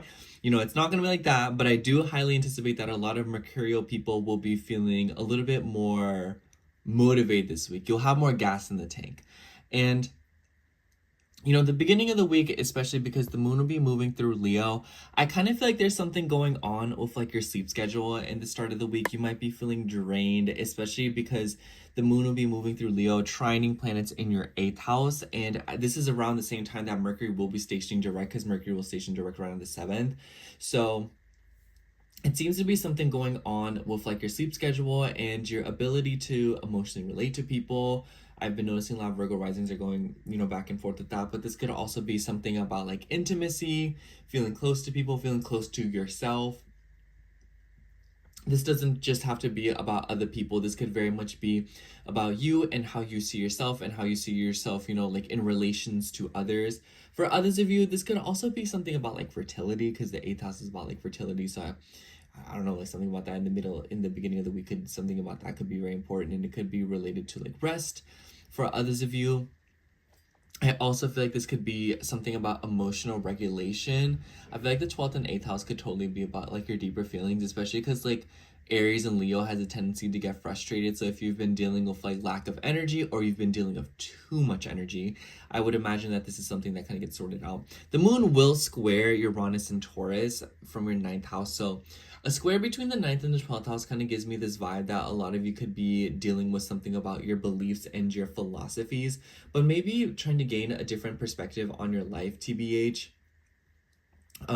For those of you, I also feel like there could be something going on with like long distance matters and moving around.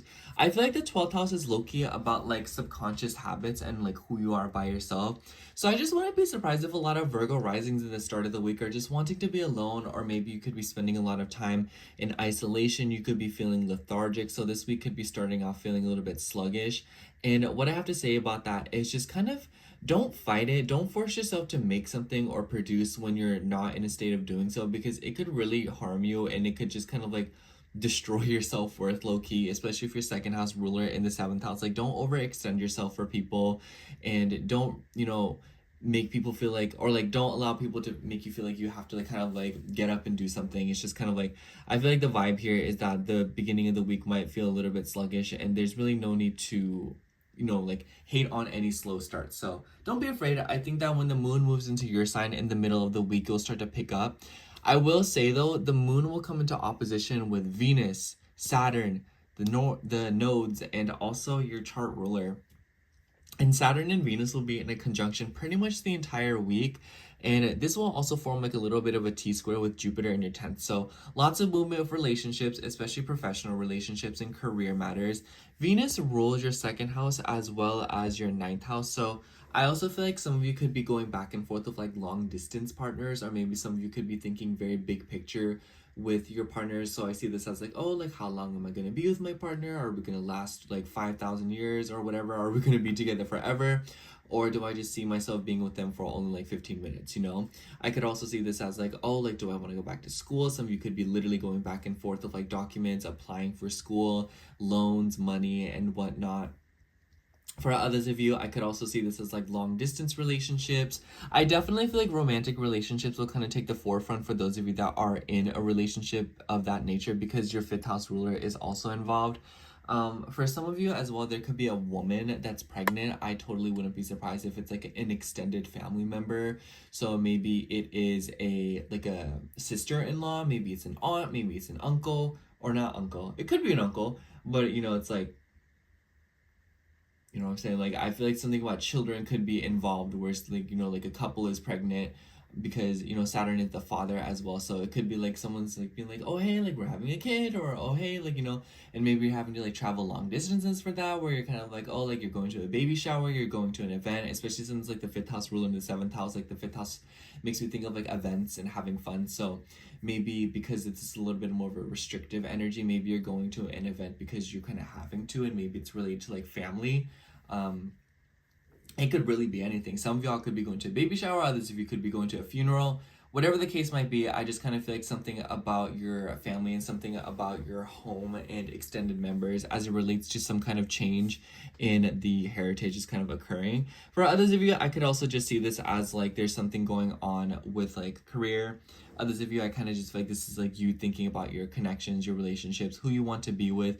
And maybe you're thinking about like, do I need to be in a relationship? Like, I feel like that would really restrict me.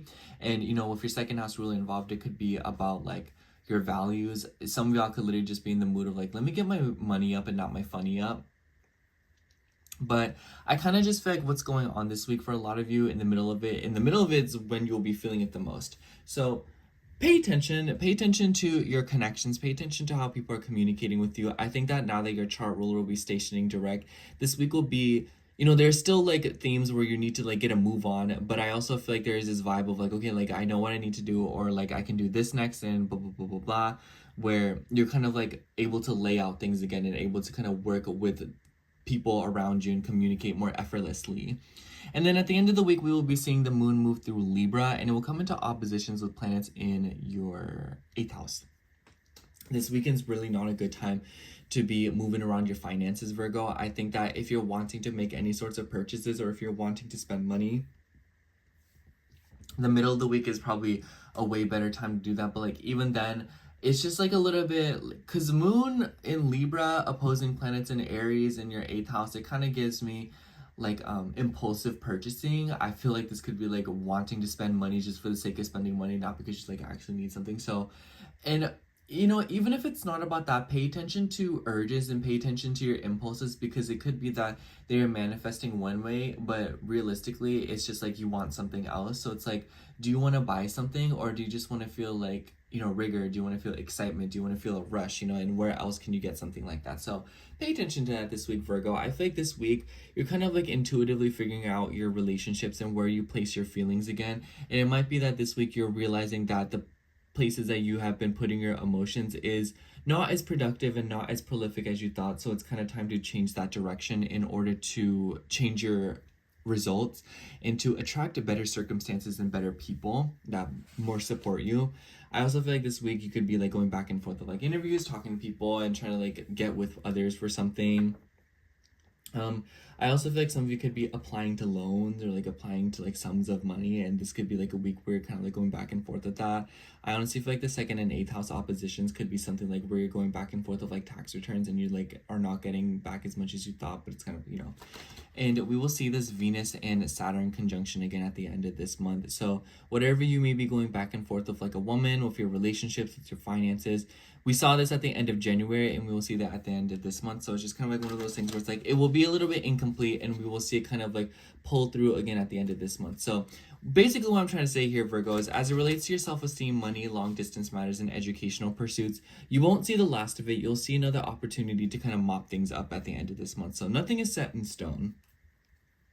Anyways, I feel like everyone really enjoyed the tarot card pull, so I'll be pulling one more card for this week. This lighting, however, though, you cannot really see the cards, so I'm so sorry. This one. For you, we have the 5 of Pentacles. Yeah, I definitely feel like with your chart ruler stationing direct, it kind of gives me this vibe of like, okay, well, what have I lost? You know, what have I, you know, like missed out on, and what are the things that I either want to make up for or accept that things are over, you know?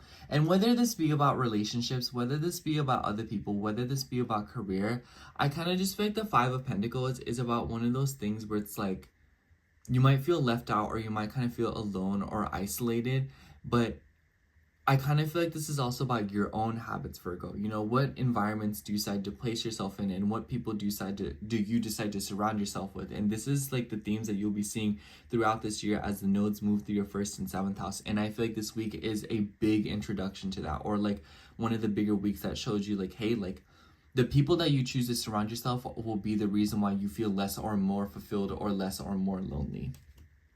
Anyways, that's what I have for you, Virgo. Thank you so much for watching. I hope the horoscope resonated, and if it did, make sure to like, comment, and subscribe, and I hope to catch you in next week's horoscope.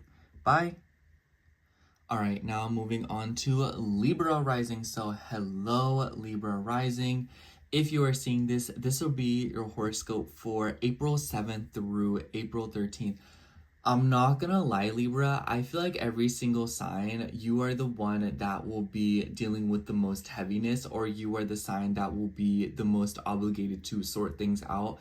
And the advice that I'm already wanting to say for you this week, Libra, is you really need to pick your battles wisely, and you really don't need to be in situations where you are not being treated correctly. And there is a point where you need to set your foot down and do something about things if you feel like you're having to pick up more load than others and you seemingly are not seeing as much payoff as others for the extra labor that you're having to put in. Whether it be emotionally, physically, it doesn't matter.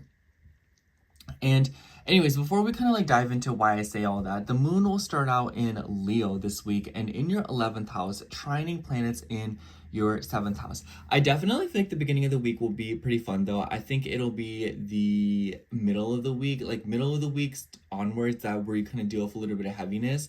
But the beginning of the week, I kind of feel like will be like low-key a little bit fun. We see Mercury stationing direct in your 6th house. Mercury rules your 12th house as well as your 9th house.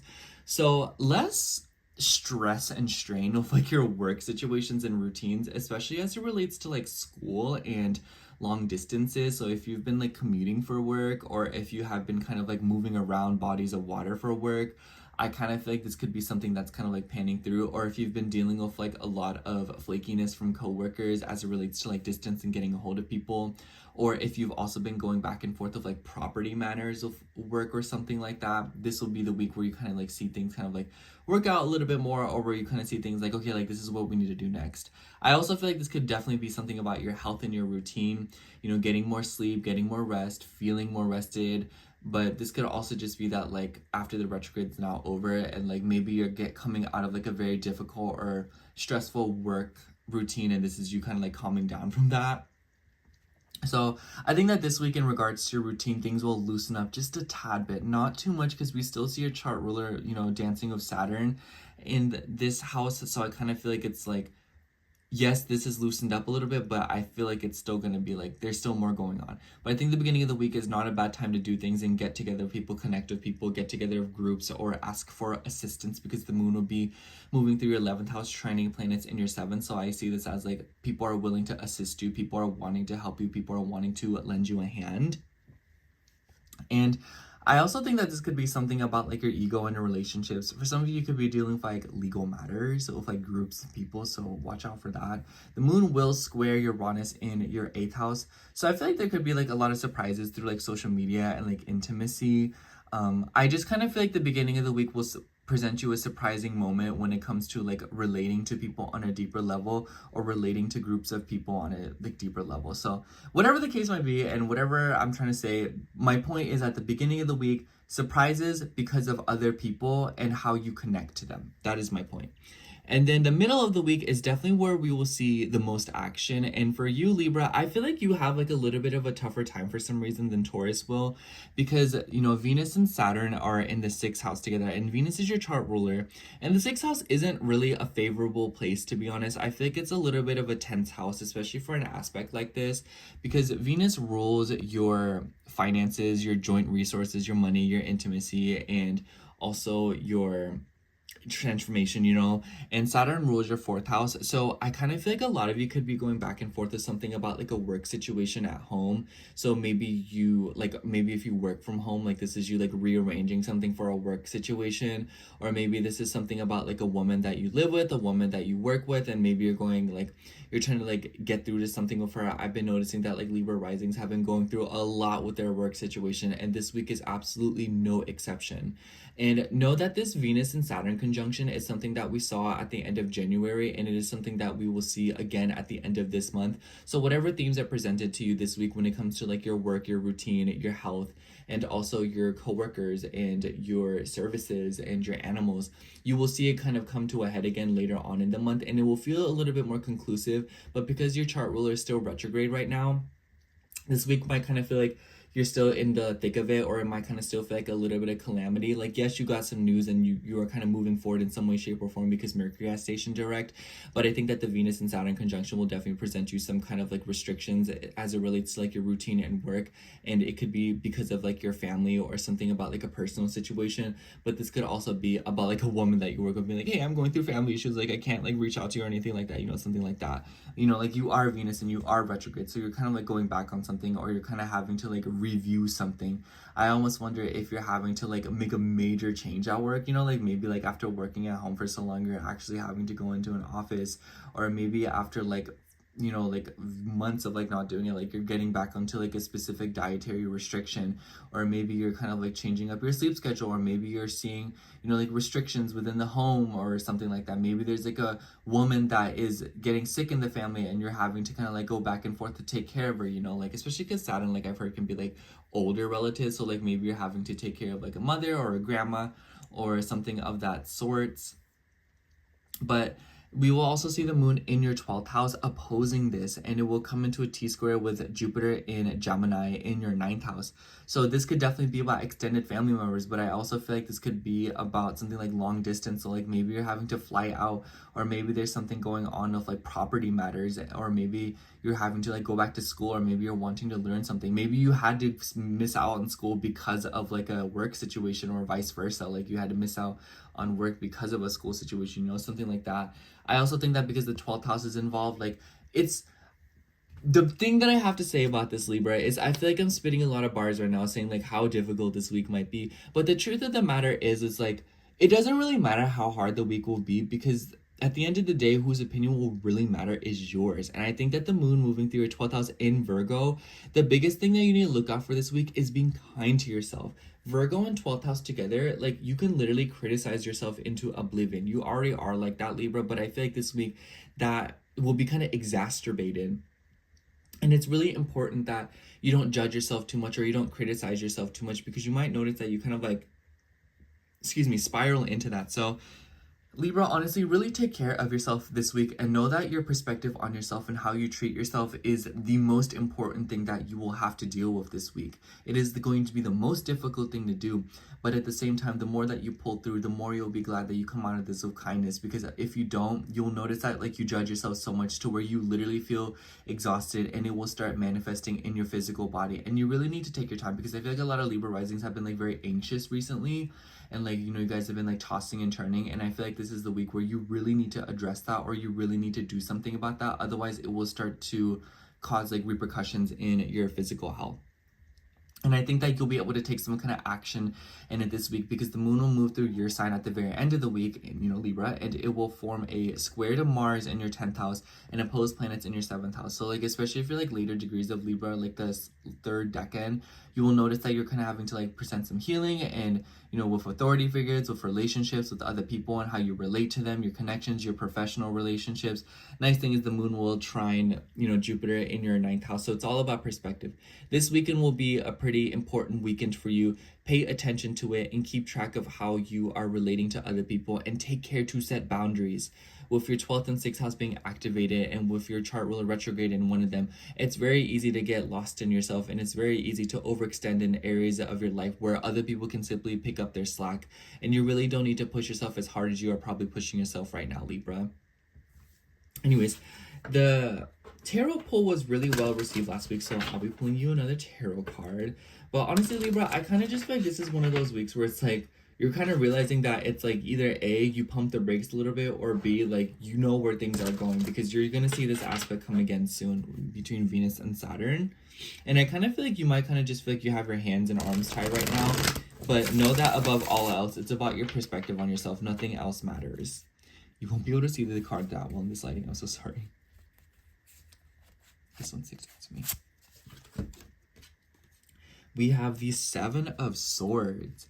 Yeah, I definitely feel like this is the sense of like, don't explain yourself too much, you know? Like, if you tell someone, hey, I can't go to mimosas at lunch tomorrow, you can just say that, I can't go. You don't need to be like, oh my gosh, like, I'm so sorry I can't go tomorrow. Like, my aunt's going through something. Like, she's very unhealthy and I have to go to the hospital with her. I'm so sorry, blah, blah, blah, blah. Like, I'll send you money to make up for it or whatever. Like, you really don't need to do that. Like, sometimes you can just be like, oh, like, I can't go. And then people will be like, why? It's like, oh, personal reasons, you know? I could also see this as, like, be wary of people keeping secrets, you know, like Venus and Saturn together in the 6th house, like, co-workers keeping secrets, people being, you know, like, what's the word, like, shisty, or being, like, very, like, sneaky. Be wary of that. But I also feel like this could be something about like playing smart, you know, work smarter, not harder, use your words, and pay attention to communication. You don't want to give people free ammunition, especially if you're kind of just feeling like a little bit unsteady, or you're kind of feeling like people are opposing you as opposed to being with you. You know, like, watch out for people who are against you as opposed to with you. Don't be as, like, not saying that like you ever are, but like, don't be so trusting this week. And, you know, pay attention. Like, that's all I have to say. Pay attention and be kind to yourself. That's like the advice all the time, but it's like, especially this week, because it will get you pretty far. Anyways, that's all I have for you, Libra. Thank you so much for watching. I hope the horoscope resonated, and if it did, make sure to like, comment, and subscribe, and I hope to catch you in next week's horoscope. Bye. All right, now moving on to Scorpio rising. So hello, Scorpio rising. If you are seeing this, this will be your horoscope for April 7th through April 13th. Honestly, Scorpio, I kind of feel like this is one of those weeks where things are kind of like moving past you, especially if you're like a third decan of Scorpio, like 20 to 30, like 29, I almost said 30, 29 degrees of Scorpio. And I kind of just feel like this week you're cruising by and kind of like getting a move on, or kind of like floating by, because we're seeing this grand water trine in your chart. So very emotional week where you're seeing things flow with romance, with creativity, with traveling, with philosophy, with your beliefs, with your perspectives on life. I kind of just feel like it's like a very free-flowing week for you, and you might kind of just feel like you're, moving through something, and it's like one of those things where it's like a slow moving process. Like that's what I have. Anyways, aside from that, I really like to see this week because Mercury will finally be out of the microwave right on the 7th and in your 5th house, which is a really nice energy, Scorpio. So if you've been dealing with like, past flings coming back out of nowhere, past friends, or, like maybe a friend is admitting feelings to you because Mercury has ties to your 11th as well as your 8th. So I could see this as like maybe a friend is being like, I'm in love with you. I realize my feelings now. Or like maybe like you have like a fling that came back and they're like, hey, like, do you want to see? And then you're kind of like, no, I actually really don't. Like, please, like, don't talk to me. Like, your face looks like a leather handbag. Like, I don't want to speak to you. Like, so a lot of y'all could be going back and forth of that where you're kind of like, like airing out people from the past who want to be involved with you more romantically, or you are airing out people who you wanted to be involved with romantically. And this is you kind of be like, okay, like I call it quits.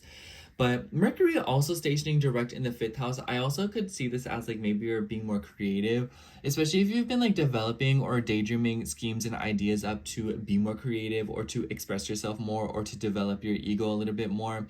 I feel like you are talking with a lot more intention, and maybe you are deciding to move through with something casual, like whether it be that you've been putting yourself out there on like dating apps, to like meet up with people, if you know what I'm saying. But for others of you, I could also just see this as like you're feeling more deeply connected to your inner child. Anyways, the moon will start out in Leo in the beginning of the week, and this is a peculiar energy because we will see like low-key like a lot of fixed energy for you, because the moon will have opposed Pluto, it will square Uranus. So you will notice all of your angular houses kind of get activated a little bit this week. So you might kind of like run into like a little bit of a sting, or you might kind of like, like when you touch the iron and it's hot. So I kind of feel like a lot of you could run into scenarios like that this week. So just play careful. And the moon as it moves through Leo will be in your 10th house. So I kind of feel like there's definitely something going on here with like your reputation. And the moon will also trine planets in your 6th house, which I really like this for you because I kind of feel like there could be something going on with like your health. Like maybe you're getting it together with like your health and your routine, and maybe it's related to your career. Maybe there's some kind of structure being brought into your life. And for others of you, I also feel like this could be something going on with like authority figures and how like you are assisting them or how they're assisting you. This could also be something about like your job and your work, especially if you've been like going back and forth with something like that. Like maybe you've been like out of work, in and out of work, or maybe you haven't been able to like develop a schedule. And I think that with the moon squaring Uranus in the 7th house, like I almost wonder if this is like an opportunity like falling into your lap. I almost wonder if this is like someone randomly coming out of the blue to assist you with something. But generally in the moon in the 10th house, I kind of just feel like in the beginning of the week, a lot of Scorpio risings will be like, oh, I want some attention, like, or oh, like I just want to like put myself out there, or like I think the beginning of the week is just like a time of like high exposure, and you might kind of just feel like everyone's like looking at you or whatever. Everyone is looking at you, but you know what I'm saying. Anyways, then the moon will move through Virgo in the middle of the week, and I definitely think that this will be kind of like a highlight of the week, especially for the mutable signs. But for you, this is in your 11th and your 5th house, because the moon will form oppositions to planets in Pisces, and it will also form a square with Jupiter in your 8th house. And so I feel like this is like a very distinct energy because, the moon will oppose Venus, Saturn, the nodes, and Mercury, and Venus and Saturn will be in a conjunction pretty much the entire week. Venus rules your relationships as well as your subconscious habits and your sleep schedule, and Saturn rules your 3rd house of communication. So on one hand, I feel like in the middle of the week, y'all could just be like driving, moving around, driving for a woman, driving for dates, going here, going there. People could be asking a lot for your energy, and you might be feeling kind of drained. So I kind of just feel like, Scorpio, this is like one of those weeks where you really need to say no in some circumstances, or you really need to take you time very seriously. If you're not going to say no to people, at least take the time to rest, take the time to take care of yourself, do some self-care, and actually designate time to, carve out some time to take care of yourself, because I kind of just feel like this week will be very, very, very draining for you, even if you're having fun, because it just like, like having fun is also very energy draining as well. So you just kind of want to, every chance you get, like lay down a little bit, don't think so much, like detox, if you know what I mean. And then I also feel like this could be like romantic flings. I low-key feel like this could be something about like a friend. It could be something about social media. It could be something about like the internet. And maybe like a romantic fling is reaching out to you through that. You know, like I totally see this as like if you've been like on dating apps and then you like delete it and then you get back again, someone like who you've like matched with before, like to hit you up and you're like, hey, how have you been? It's nice seeing you. And you're like, oh my gosh, like what are you doing? But for others of you, this could also be something about like a woman. This could be something about siblings. Maybe there's like a woman and she's having children, and this is you being like, oh my gosh, like the Venus with the rulership of a third house in your fifth house, and then like, or excuse me, Saturn ruling your third house in the fifth house, and then Venus rules your 7th and 12th house. Like maybe there's like a pregnancy going on and you just like didn't know about it. Like I almost wonder if this is some like your sister or like an aunt or a sister-in-law, so something like that. I also feel like this could be just like running around, like communications, talking to people, exploring, like going to like a local bar, going to like a local spot. I think that the middle of the week could definitely present something like that. Do keep in mind that this Venus and Saturn conjunction is something that we saw at the end of January, and it is something that we will see again at the end of this month. So whatever themes that you see kind of unfold this week as it relates to your romantic relationships as well as your connections as a whole, and something about like children, your ego, what you believe in, your subconscious habits, your sleep schedule, and also maybe something about a car and how you're moving around transporting yourself. All of these themes will kind of get brought up again at the end of the month, and I know that's kind of like a lot of stuff, but I feel like the gist of it all is that like there's a lot of energy for you, Scorpio, like, and it's all trining your ascendant, so the energy is a little bit easier to work with than other people, and it kind of seems like what you're dealing with right now is something that a lot of others have dealt with, and I kind of feel like this week the universe is assigning you to assist other people with something, or it is trying to help you help others. The more generous you are this week, the more you will see payoff and the more you will see energy flowing even more freely. It makes me think of like water that is given a little bit of force. It flows, it moves, it's able to do so much when it has the proper force given behind it. And I feel like this is you this week, where if you put the proper force, you will see so much movement with not only yourself, but also the people around you. And at the end of the week, we will see the moon moving through Libra, and it will form oppositions to planets in your 6th house, and it will square Mars in your 9th house. Honestly, Scorpio, this weekend is a little bit for you. I feel like the whole week will be pretty chill, but low-key, this weekend's looking a little bit tense. I feel like it could be like lack of sleep. It could be moving around, things of your health. It could be like, like maybe you like get sick or something, or maybe there's something going on with like long distance matters. Maybe you're having to like commute for a work situation. Just pay attention to your routine and try not to push everything to the weekend, because I kind of feel like the weekend will be a little bit like hectic for you, or you might kind of like get there and be like, oh, I really wish I got everything done a little bit earlier as opposed to later. So yeah, I kind of just feel like this week will be pretty free flowing for you though, and it kind of seems like the objective is to assist others in any way that you can. Anyways, so I feel like the tarot card pull was very well received last week, so I decided to pull another one for this week. So let's see what's going on for you. Unfortunately, in this lighting, it's really hard to see the card, and I'm so sorry. Anyways, let's see what we get. Oh, this one stuck out to me. For you, we have the 9 of Cups. Beautiful card. I love to see it for you, Scorpio. I definitely feel like this week could be like a wish fulfillment. Like I almost wonder if this is like your favorite ex hitting you up, if that's something that you want, not to like make you delusional, but for others of you, like maybe you're receiving a nice sum of money, maybe good fortune is coming to you. I definitely see that with your 8th house ruler stationing direct, and I almost wonder if this is like, maybe you're able to go on a shopping spree, or maybe you get like a refund of something, or maybe someone lends you money. Maybe, you're finding out like, oh, you're becoming an aunt or an uncle, or oh, you're becoming a grandmother or a grandfather or something like that. Like just some really good news is probably coming through to you this week. And I feel like a cup, your 9th cup, one cup closer to emotional fulfillment will be granted to you this week. And it might kind of just feel like you have a lot more options than you did previously. And at the very least, you'll be having a lot of fun. At the very most, something that you have been longing for will be gifted to you. Anyways, that's all I have for you, Scorpio. Thank you so much for watching. I hope the horoscope resonated, and if it did, make sure to like, comment, and subscribe, and I hope to catch you in next week's horoscope. Bye! Alright, now moving on to Capricorn rising. So hello, Capricorn rising. If you are seeing this, this will be your horoscope for April 7th through April 13th. Honestly, Capricorn, I kind of feel like this week for you will be a little bit more of like it's like you're getting help because we will see Venus come into a conjunction with your chart ruler. And for the Venus ruled people, this is like, oh my gosh, this is so annoying. But for you as a Saturn ruled person, it seems like you are reaping the benefits of Venus touching up on your chart ruler, especially since she is in her exaltation and in the third house. So I feel like this week will be very like curious for you. Anyways, besides that, and before I kind of dive into that, we will see Mercury stationed direct right on the 7th. Thank goodness. Oh my gosh. I don't think that there is a single person that is not who is unhappy to see Mercury station retrograde. This has been, or direct, this has been the most annoying Mercury retrogrades ever.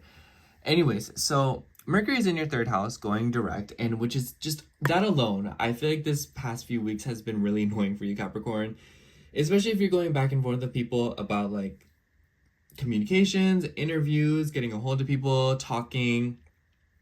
Mercury has ties with your 6th house and your 9th house. So if you have been dealing with matters regarding your car, regarding your schedule, your work situations, your co-workers, in things with school, educational purposes, long distance travels, especially if you are trying to travel, I wouldn't be surprised if you were getting something back from that this week. But overall, I also feel like this could be like maybe if you've been struggling with like transportation and like moving around. So like maybe you've been like Ubering to work because you don't have a car right now because it's in the shop because you're waiting for it to get repaired. You know, it's just kind of like, even if that isn't the exact scenario that you're dealing with, I just feel like a lot of Capricorn risings are kind of dealing with some kind of flow in their day-to-day life. And it's because some kind of convenience is being re-established there because it was just like removed for a while. I also feel like this could be something with like talking to people, like I said. So, and perhaps this is something about like your neighborhood and your siblings as well. If your relationships with these people have been particularly all over the place or inconsistent. And we see the moon start out in Leo in the beginning of the week. And I'm not going to lie, Capricorn, I kind of feel like you are the one that's going to deal with the most discomfort with this transit because the moon does not like being in the 8th house. And the ruler of Leo, the sun, is in your 4th house. So for a lot of you, I wouldn't be surprised at the beginning of the week, you're kind of going back and forth with something about like rent or money or like mortgages because the 8th house is being activated, and then the 8th house ruler is in the 4th house. I feel like a lot of you could be going back and forth with like something about like finances within the family, intimacy, you know, emotionally relating to people on a deeper level. Nice news is that the moon will be trining planets in your 4th house. So I kind of feel like this is kind of like, if you put in the effort and you decide to, you know, work towards it, I feel like the beginning of this week could provide you a lot of perspective on opening up to people and feeling good enough to feel closer to others or for them to feel closer to you. You know, being more comfortable within yourself, but also being comfortable around others. And the moon will square Uranus in your 5th house. Ooh, beginning of the week, not a good time to gamble, Capricorn. I feel like a lot of you, this whole Venus retrograde has just been like a very bad time to gamble, period. But especially the beginning of this week, very high stakes and very big losses. I feel like for others of you too, this could be something about like meeting people more casually. For others of you, I also feel like this could be something about like intimacy, you know, opening up to the idea of dating, relationships. Maybe some of you are going back and forth with yourselves about like something about having children. Maybe you're seeing a doctor to like a gynecologist or something about like fertility, and maybe you're trying to have kids, you know, especially with your 5th house ruler in the 3rd house and then conjunct your chart ruler. I almost wonder if this week is starting out with a bang where you're kind of like going to the doctor about something about like, you know, like your reproductive organs. But for others of you, this could just be about like your health in general. Maybe this is literally about a kid. I also wouldn't be surprised if some of y'all are dealing with like babysitting because of the 5th house. It makes me think of like maybe your routine's been scattered because you're like having to babysit, and I feel like you'll definitely see something about that in the middle of the week. You know, like I see this as like a sister being like, hey, can you watch my kid while I'm gone? Hey, can you know, watch my dog while I'm gone, or something like that? Or hey, can you take care of my kid? Or like maybe someone's having kids, maybe a sister's pregnant, maybe something about like a child, or like due dates are coming up. Maybe there's something about like a coworker who is trying to have a kid. I also think that because something is, because the moon will move through Virgo in the middle of the week. Nice energy because it will trine your ascendant, but it will oppose planets in your third house. I could see this as like things going back and forth of like publishing. I totally wouldn't be surprised if this is something about like traveling as well. So in like the middle of the week, there could be something going on, especially when the moon comes into an opposition with Mercury and squares Jupiter in your sixth house. There could be something going on with like commuting to work. So maybe you're used to, like, I just feel like this could be like you're having to like move around long distances.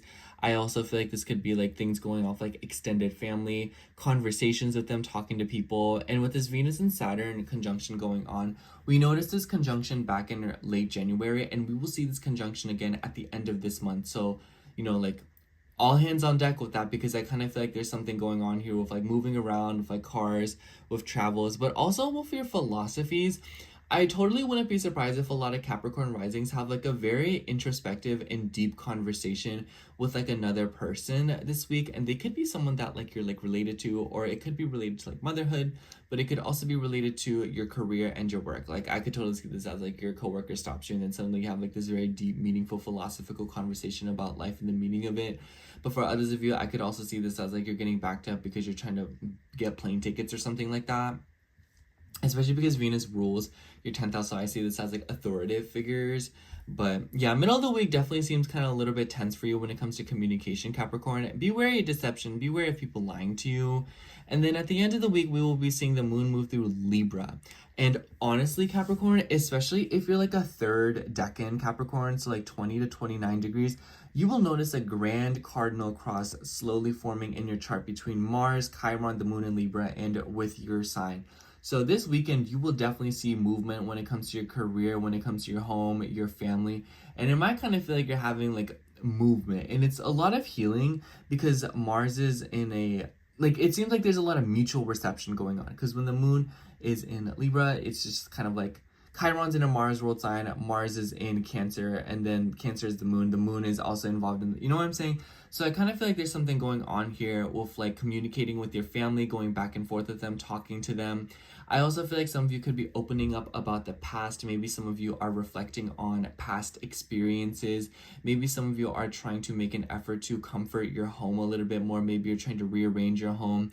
Maybe some of you are trying to move. I totally wouldn't be surprised if there's something going on with like, you know, like leases and like, you know, papers and documents this week where you're having to kind of like move around. Maybe you're dealing with like a temporary situation, and it could be related to a woman. Like maybe a woman's coming to stay with you, or maybe there's like issues going on in the neighborhood and it could be related to a woman, and it's kind of like something that you're probably either having to take care of, especially if you do like own property. I think that if you own property, this will be the week where you kind of like see something about that come up, and it could be regards to like overseas or like bodies of water. But definitely keep your eyes peeled for stuff like that this week, because I kind of just feel like something about like property and communicating with people will be very, very significant. And for others of you, I feel like your deeply repressed emotions is kind of coming up, and it seems to come back to your childhood and your motivation to have and do more. So what I have to say about that, Capricorn, is just kind of like you are good enough and you really don't have anything to prove. Like I feel like that's kind of like the best way to kind of note it. But everyone really liked the tarot card pull last week, so I'll be doing it again this week. Unfortunately, the lighting is so bad in here, so you won't be able to see what the card looks like that well, but you know, it's there. Anyways, let's have it. Alright, let's see. Oh, that card stuck out to me, this one. For you, we have the Seven of Cups. Definitely. I definitely see that with your chart ruler being conjunct Venus in your third house. Like, oh, should I do this? Should I do that? No, I could live over here. I could live over there. I could buy this trash can. I could buy that trash can. I could get this bed. I could get that bed. I could talk to this person. I could talk to that person. You know, it might feel like you are literally caught up within options, whether, no matter what aspect of your life it is. It could be related to social media. I wouldn't be surprised if you're on like dating apps right now. I've been noticing a lot of Capricorns on dating apps. They're trying to like meet people through the internet. If that is you, please leave me alone. I don't know where all of you are coming from. Anyways, if this could also be something about just like going back and forth with people. I feel like the internet, it's like very like important to you guys in some way right now. But the Seven of Cups, it definitely is about like, you know, like indecision. It's about having a lot of options. It's about deception. It's about not being able to see very clearly. It's a very daydreamy, hazy kind of card. So I say to move through this week of like a non-committal energy, because maybe this isn't the best week to like make up your mind on something, because it kind of seems like you are like unsure about completely putting your foot into something. But this week is about exploring as opposed to, you know, like settling down on an option, I see. Anyways, that's all I have for you, Capricorn. Thank you so much for watching. I hope the horoscopes resonated, and if it did, make sure to like, comment, and subscribe. And I hope to catch you in next week's horoscope. Bye. All right, now moving on to Aquarius rising. So hello, Aquarius rising. If you are seeing this, this will be your horoscope for April 7th through April 13th. Honestly, Aquarius, I kind of feel like this week is a little bit awkward for you, and it might kind of feel like the energies are very like displaced or very like personal. And I feel like a lot of Aquarius risings are going through stuff in private or behind the scenes, and it might kind of just feel like slipping on a banana peel and like looking around to make sure nobody's seen it. So the reason I say that is because we have a lot of action going on in your second and your third house. So I feel like these energies are very internal. But anyways, before I kind of like get into that and start breaking that down, I do want to start with the beginning of the week, because the moon will be in Leo and it will have formed an opposition with Pluto in your sign. And excuse me, the moon will come into a square with Uranus in your fourth house. I definitely feel like the beginning of the week you could be hearing back from somebody who you haven't spoken to in a really, really long time, because the fourth house is about like the past. But this could also be something about your home. And I low-key feel like Uranus in the fourth being squared by the moon in the seventh, maybe like, I almost wonder if this is you feeling like somebody is home. Like maybe you're looking for home in a person, or maybe you just like suddenly feel at home within another person, or something about another person feels at home with you. This could also be like random events at home. Like maybe people are staying with you, maybe people are not, especially with like the moon and the sun, and then the sun is in your third house. So maybe a sibling is coming to stay with you, like a sister or a brother, or maybe even like an aunt or an uncle could be coming in to stay with you for like a day or two, and then you're like, oh my gosh, like where'd you come from? Like this is like not what I was expecting at all. If you're inviting people into your house right now, I would say like low-key be careful, because I almost wonder if this will be like one of those circumstances where someone's like, hey, can I stay like 2 days? And then they end up staying like a week, and you're like, what is the meaning of this, you know? But I also feel like for some of you, a select few of you, you could be going back and forth with legal matters, or like interviews, or like conversations and documents regarding a home or property matter. This could just be like conversations with the family. I low-key feel like because the moon will be trining planets in your third house, the beginning of the week is really not looking like a bad time to have some conversations, Aquarius, especially with Mercury stationing direct in your second house. Mercury rules your fifth house as well as your eighth house. So I feel like a financial situation could definitely get sorted out in the beginning of the week. You know, like maybe you're getting together with like someone to do your taxes. Maybe this is something about your finances. Maybe this is about your values, your intimacy, how you relate to people.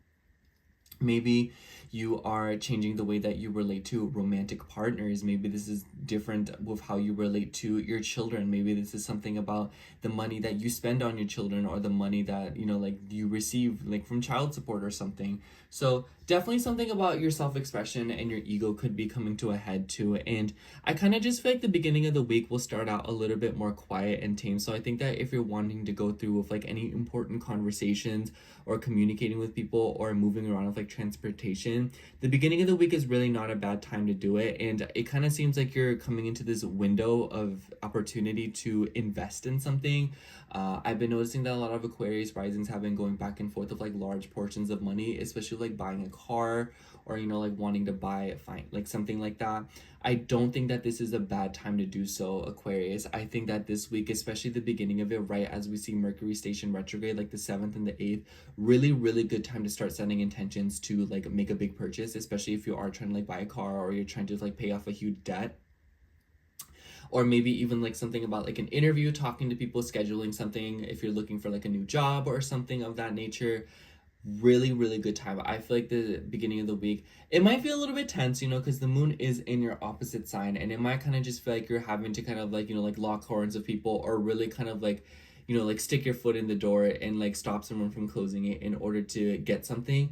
But on the other hand of things, it's just kind of like, I feel like it will be a little bit more obvious what battles are worth fighting for and what you feel you are worthy of. And in the middle of the week, we will see the moon move through Virgo. And I definitely think this is when we will be dealing with the most calamity. I think that it will kind of miss you by a little bit because you're not a mutable sign. But the moon will oppose Venus, Saturn, the nodes, and Mercury in your second house. I like this energy for you. Venus and Saturn conjunction. Saturn's your traditional ruler, and Venus has ties with your fourth house as well as your ninth house. I totally wouldn't be surprised if a lot of you are going back and forth with like property matters and like investments. It doesn't even have to be property. It could literally just be like the money that you invest in. And Saturn rules your 12th house.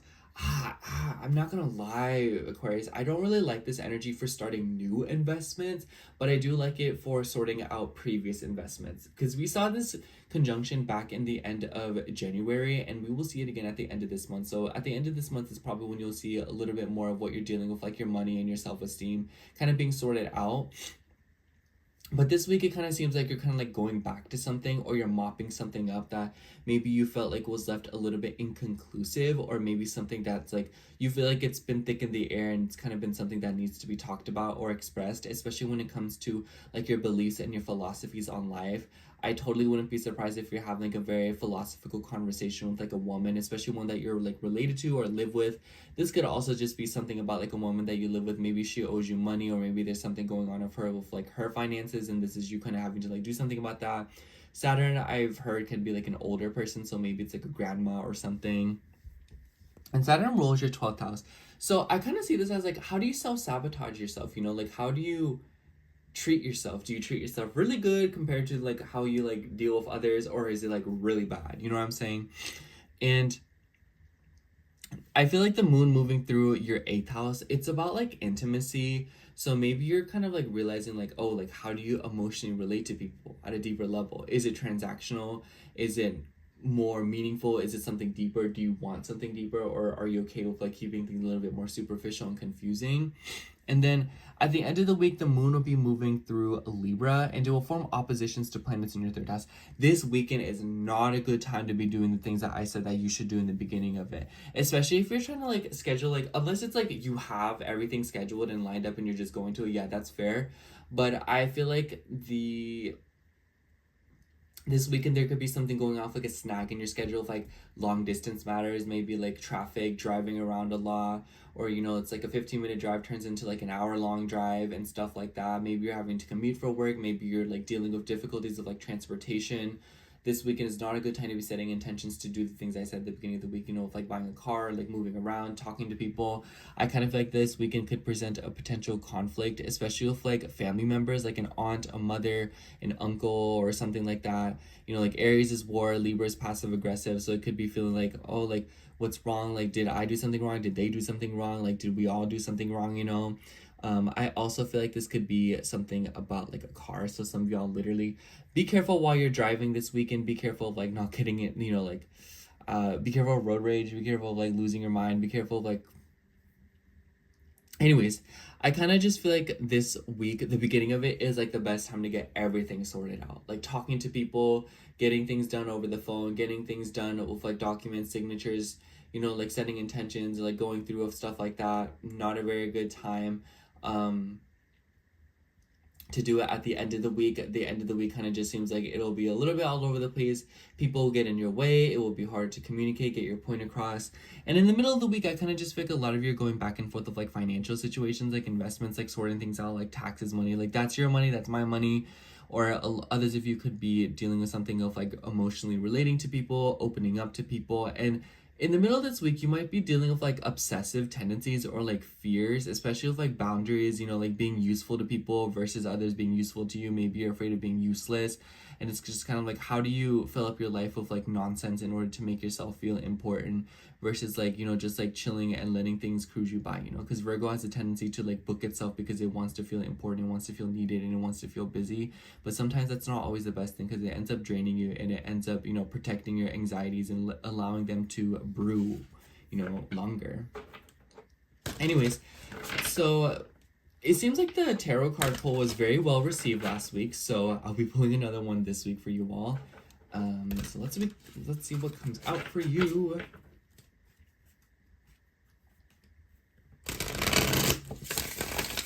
It's gonna be kind of hard to see it in this lighting, so I'm sorry. Anyways, let's see what comes out. Let's see which one. Ooh, this one. Or actually, no.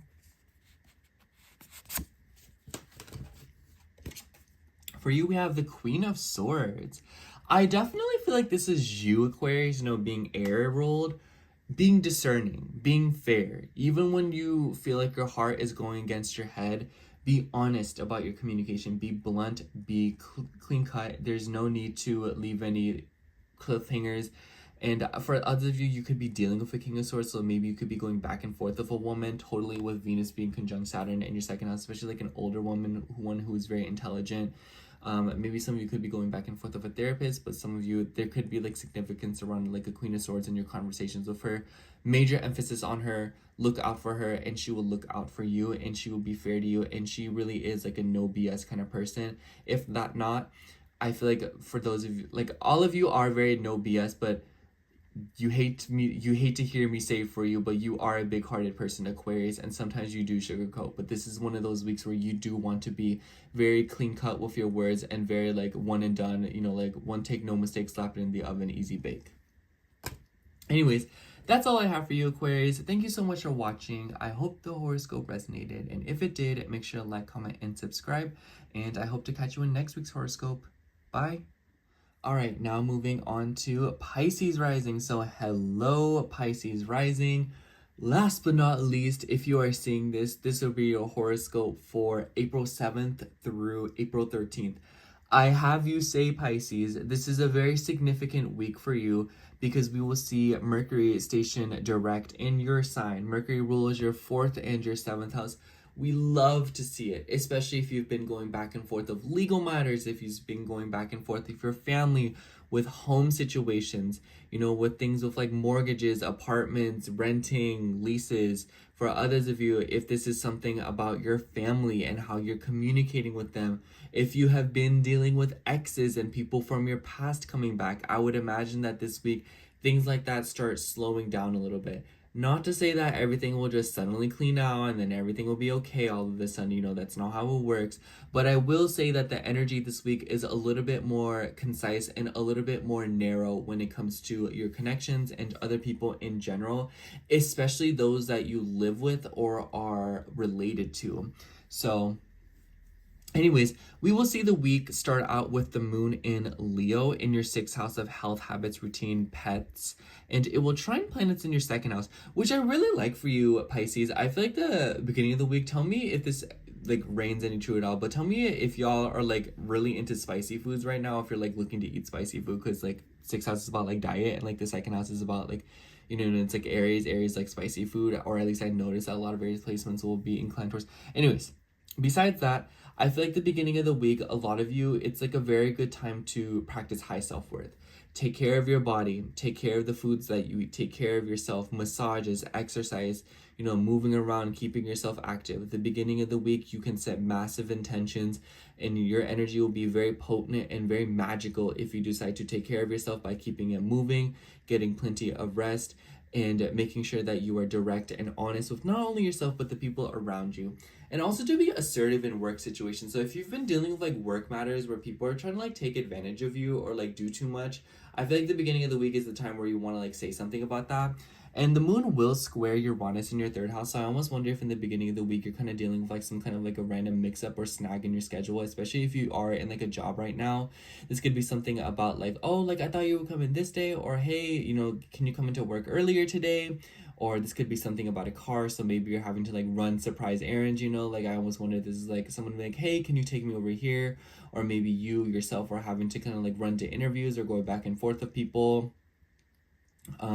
I also see this as like random communication. Some of y'all could be receiving random news, and it could be revolving around money, low key, because the moon will square Uranus, you know, in your house of communication, but it will be trining planets in your second house. And it could be that someone's like telling you something very kind, you know, because the moon will be trining Aries in your second house. And on one hand, this is kind of like a difficult energy. You might have like a difficult conversation. It could be easier, it could be lighter, it could be more heartfelt, but I feel like the point is that I feel like you're having a conversation with someone in the beginning of the week that will heal your self-worth or make you feel a lot better and a lot more reassured. For others of you, I also feel like this could be news revolving around money and like a work situation, especially if you have been going back and forth with like an employer or something like that, or like a coworker about something of like money. I would say keep an eye out for coworkers if you do work, because I kind of feel like they could be like, oh, can you cover my shift tomorrow? Or, oh, can you come in for me tomorrow? So stuff like that. For others of you, I also feel like this could be like random mix up of your like health. So maybe you're wanting to randomly schedule an appointment. I also feel like this could just be like a very curious energy. A lot of you could just be like Googling. Maybe you'll just be spiraling a lot in the beginning of the week where you're kind of like, how are hot dogs made? And then you're kind of like, how are terracotta, you know, flower pots made? Or how are TVs made? What is the origin of lamps? What is the you know, like things like that. So I feel like a lot of you could just be very curious in the beginning of the week, and you might learn something very new and surprising. I feel like that's the best way to have to say it. And then the moon will be moving through Virgo in the middle of the week, which is definitely like really important for you, because as a Pisces rising, this will be opposing your ascendant, and it will square your traditional ruler Jupiter in your fourth house. And mind you, the moon will oppose Venus, Saturn, the nodes, as well as Mercury. Venus and Saturn will be moving together with like a little bit of a conjunction this week, and Venus rules your third house as well as your eighth house, and Saturn rules your 11th house. So I feel like for some of you, you could be going back and forth with like a female friend. I've been noticing Pisces placements are kind of like dealing with like women coming back, especially like, you know, maybe you're having like an important conversation with like an aunt or like a sister, like a sister-in-law, sister, maybe like a grandma, a niece even. Is niece the girl? Nephew's boy and then niece's okay. Anyways, so I kind of feel like that could be coming up. I definitely feel like important conversations with family will be very significant in the middle of the week. And it might be that because the moon is in Virgo, there will be a tendency for you to be very criticizing and very judgmental towards others and discriminating. Or it could be that others are exhibiting this behavior and attitude towards you. So kind of keep an eye out for that and be wary of people being like nitpicky or being a little bit like, you know, like all over the place, you know, giving you unsolicited advice, criticizing you, trying to tell you what to do, stuff like that. And because of Venus's rulership in the 8th house and the 3rd house, I almost wonder if this is you going back and forth with like a doctor, maybe like a fertility doctor, like gynecologist. Maybe some of you are seeing a dermatologist. You know, Venus is like skin, so maybe some of you are seeing like a dietitian as well. Maybe some of you are seeing like a doctor. Just, it doesn't really matter what it is. It's just like my point is like a doctor. And a Capricorn or Saturn does have ties with Capricorn, and I almost wonder this maybe like the bone. So maybe you're going to like a chiropractor or like an orthodontist or like a dentist. I also think that Saturn, because of its rulership in the 11th house, maybe there's like an older friend that is coming upon you, and maybe she's like helping you with something. Maybe like you're calling up your friend like, hey, like how do I do taxes? Can you help me with this? Or maybe you're like reaching out to like a group or like a foundation of people to assist you with something with like intimacy. Maybe you're trying to get like a therapist. Maybe you're trying to get like a mentor or a coach. For others of you, I totally wouldn't be surprised if you're trying to get with someone to like help you open up to people and be more intimate with people. I also feel like, you know, like we're gonna see this come up again. We're gonna see this come up at the end of the month. So know that whatever is going on this week when it comes to other people and your relationship with them and your ability to connect with them, know that this is more of an update, you know, like through January, through like the end of this month. We're seeing something go on where you're kind of like, oh, like this is how I relate to these people. And right now, it kind of seems like the name of the game is about learning perspectives and seeing things from other people's views. And it's not so much for you to change your own values and your perspectives, but it's more about you, you know, like understanding people and seeing things from a different angle. And I feel like this will help you learn a lot, Pisces. And then the moon will move through Libra at the end of the week, and it will oppose planets in your second house, and it will try and, you know, the moon or Jupiter in your fourth house. What I have to say about this, I would not make any major purchases at the end of this week. I think that if you're wanting to buy stuff, the beginning of the week is the way to go. Like Monday, maybe even Tuesday. Like if you're looking to spend money, if you're looking to invest, beginning of the week is definitely the way to go. I think that at the end of the week, there could be something going on with like your bills, or with like getting scammed by people. And I don't know, like especially with like, you know, the moon opposing Saturn in the 11th house ruler in the middle of the week. It just kind of gives like foundations, you know, people trying to get a hold of your money and whatnot. But overall, Pisces, I guess my point is that I feel like this is one of those weeks where you're speaking from your self-worth and how you're communicating with people and how you're presenting ideas and how you're treating your physical body and how you are allowing others to treat you and your physical body. It all comes back to your self-worth, and you need to raise your you need to lower your tolerance more than you think, because you really don't deserve as much as you do from the people around you, and you deserve a lot less guff if you feel like you get a lot of it. And you also deserve people who are not so openly criticizing of you. You deserve people who want to help you and assist you, make your life easier, not more difficult. And I feel like you can start by exuding this behavior towards others. Not that you don't, but you know what I'm saying? Like, continue to do that. Anyways, I feel like the tarot card was really well received last week, so I will be pulling another one for us. So let's see what comes up for you, Pisces. It's a little bit hard to see in this lighting, so I'm so sorry if you can barely see the card. Anyways. Oh, this one. For you, we have the Seven of Swords. I forgot who else got this card. But I definitely feel like this is about a week where you're trying to, like, keep secrets. So be wary of gossip. Oh my gosh, Venus conjunct Saturn, the first house in Pisces. Oh, girl, and Venus rule a third house, girl. And then Venus rules your eighth house.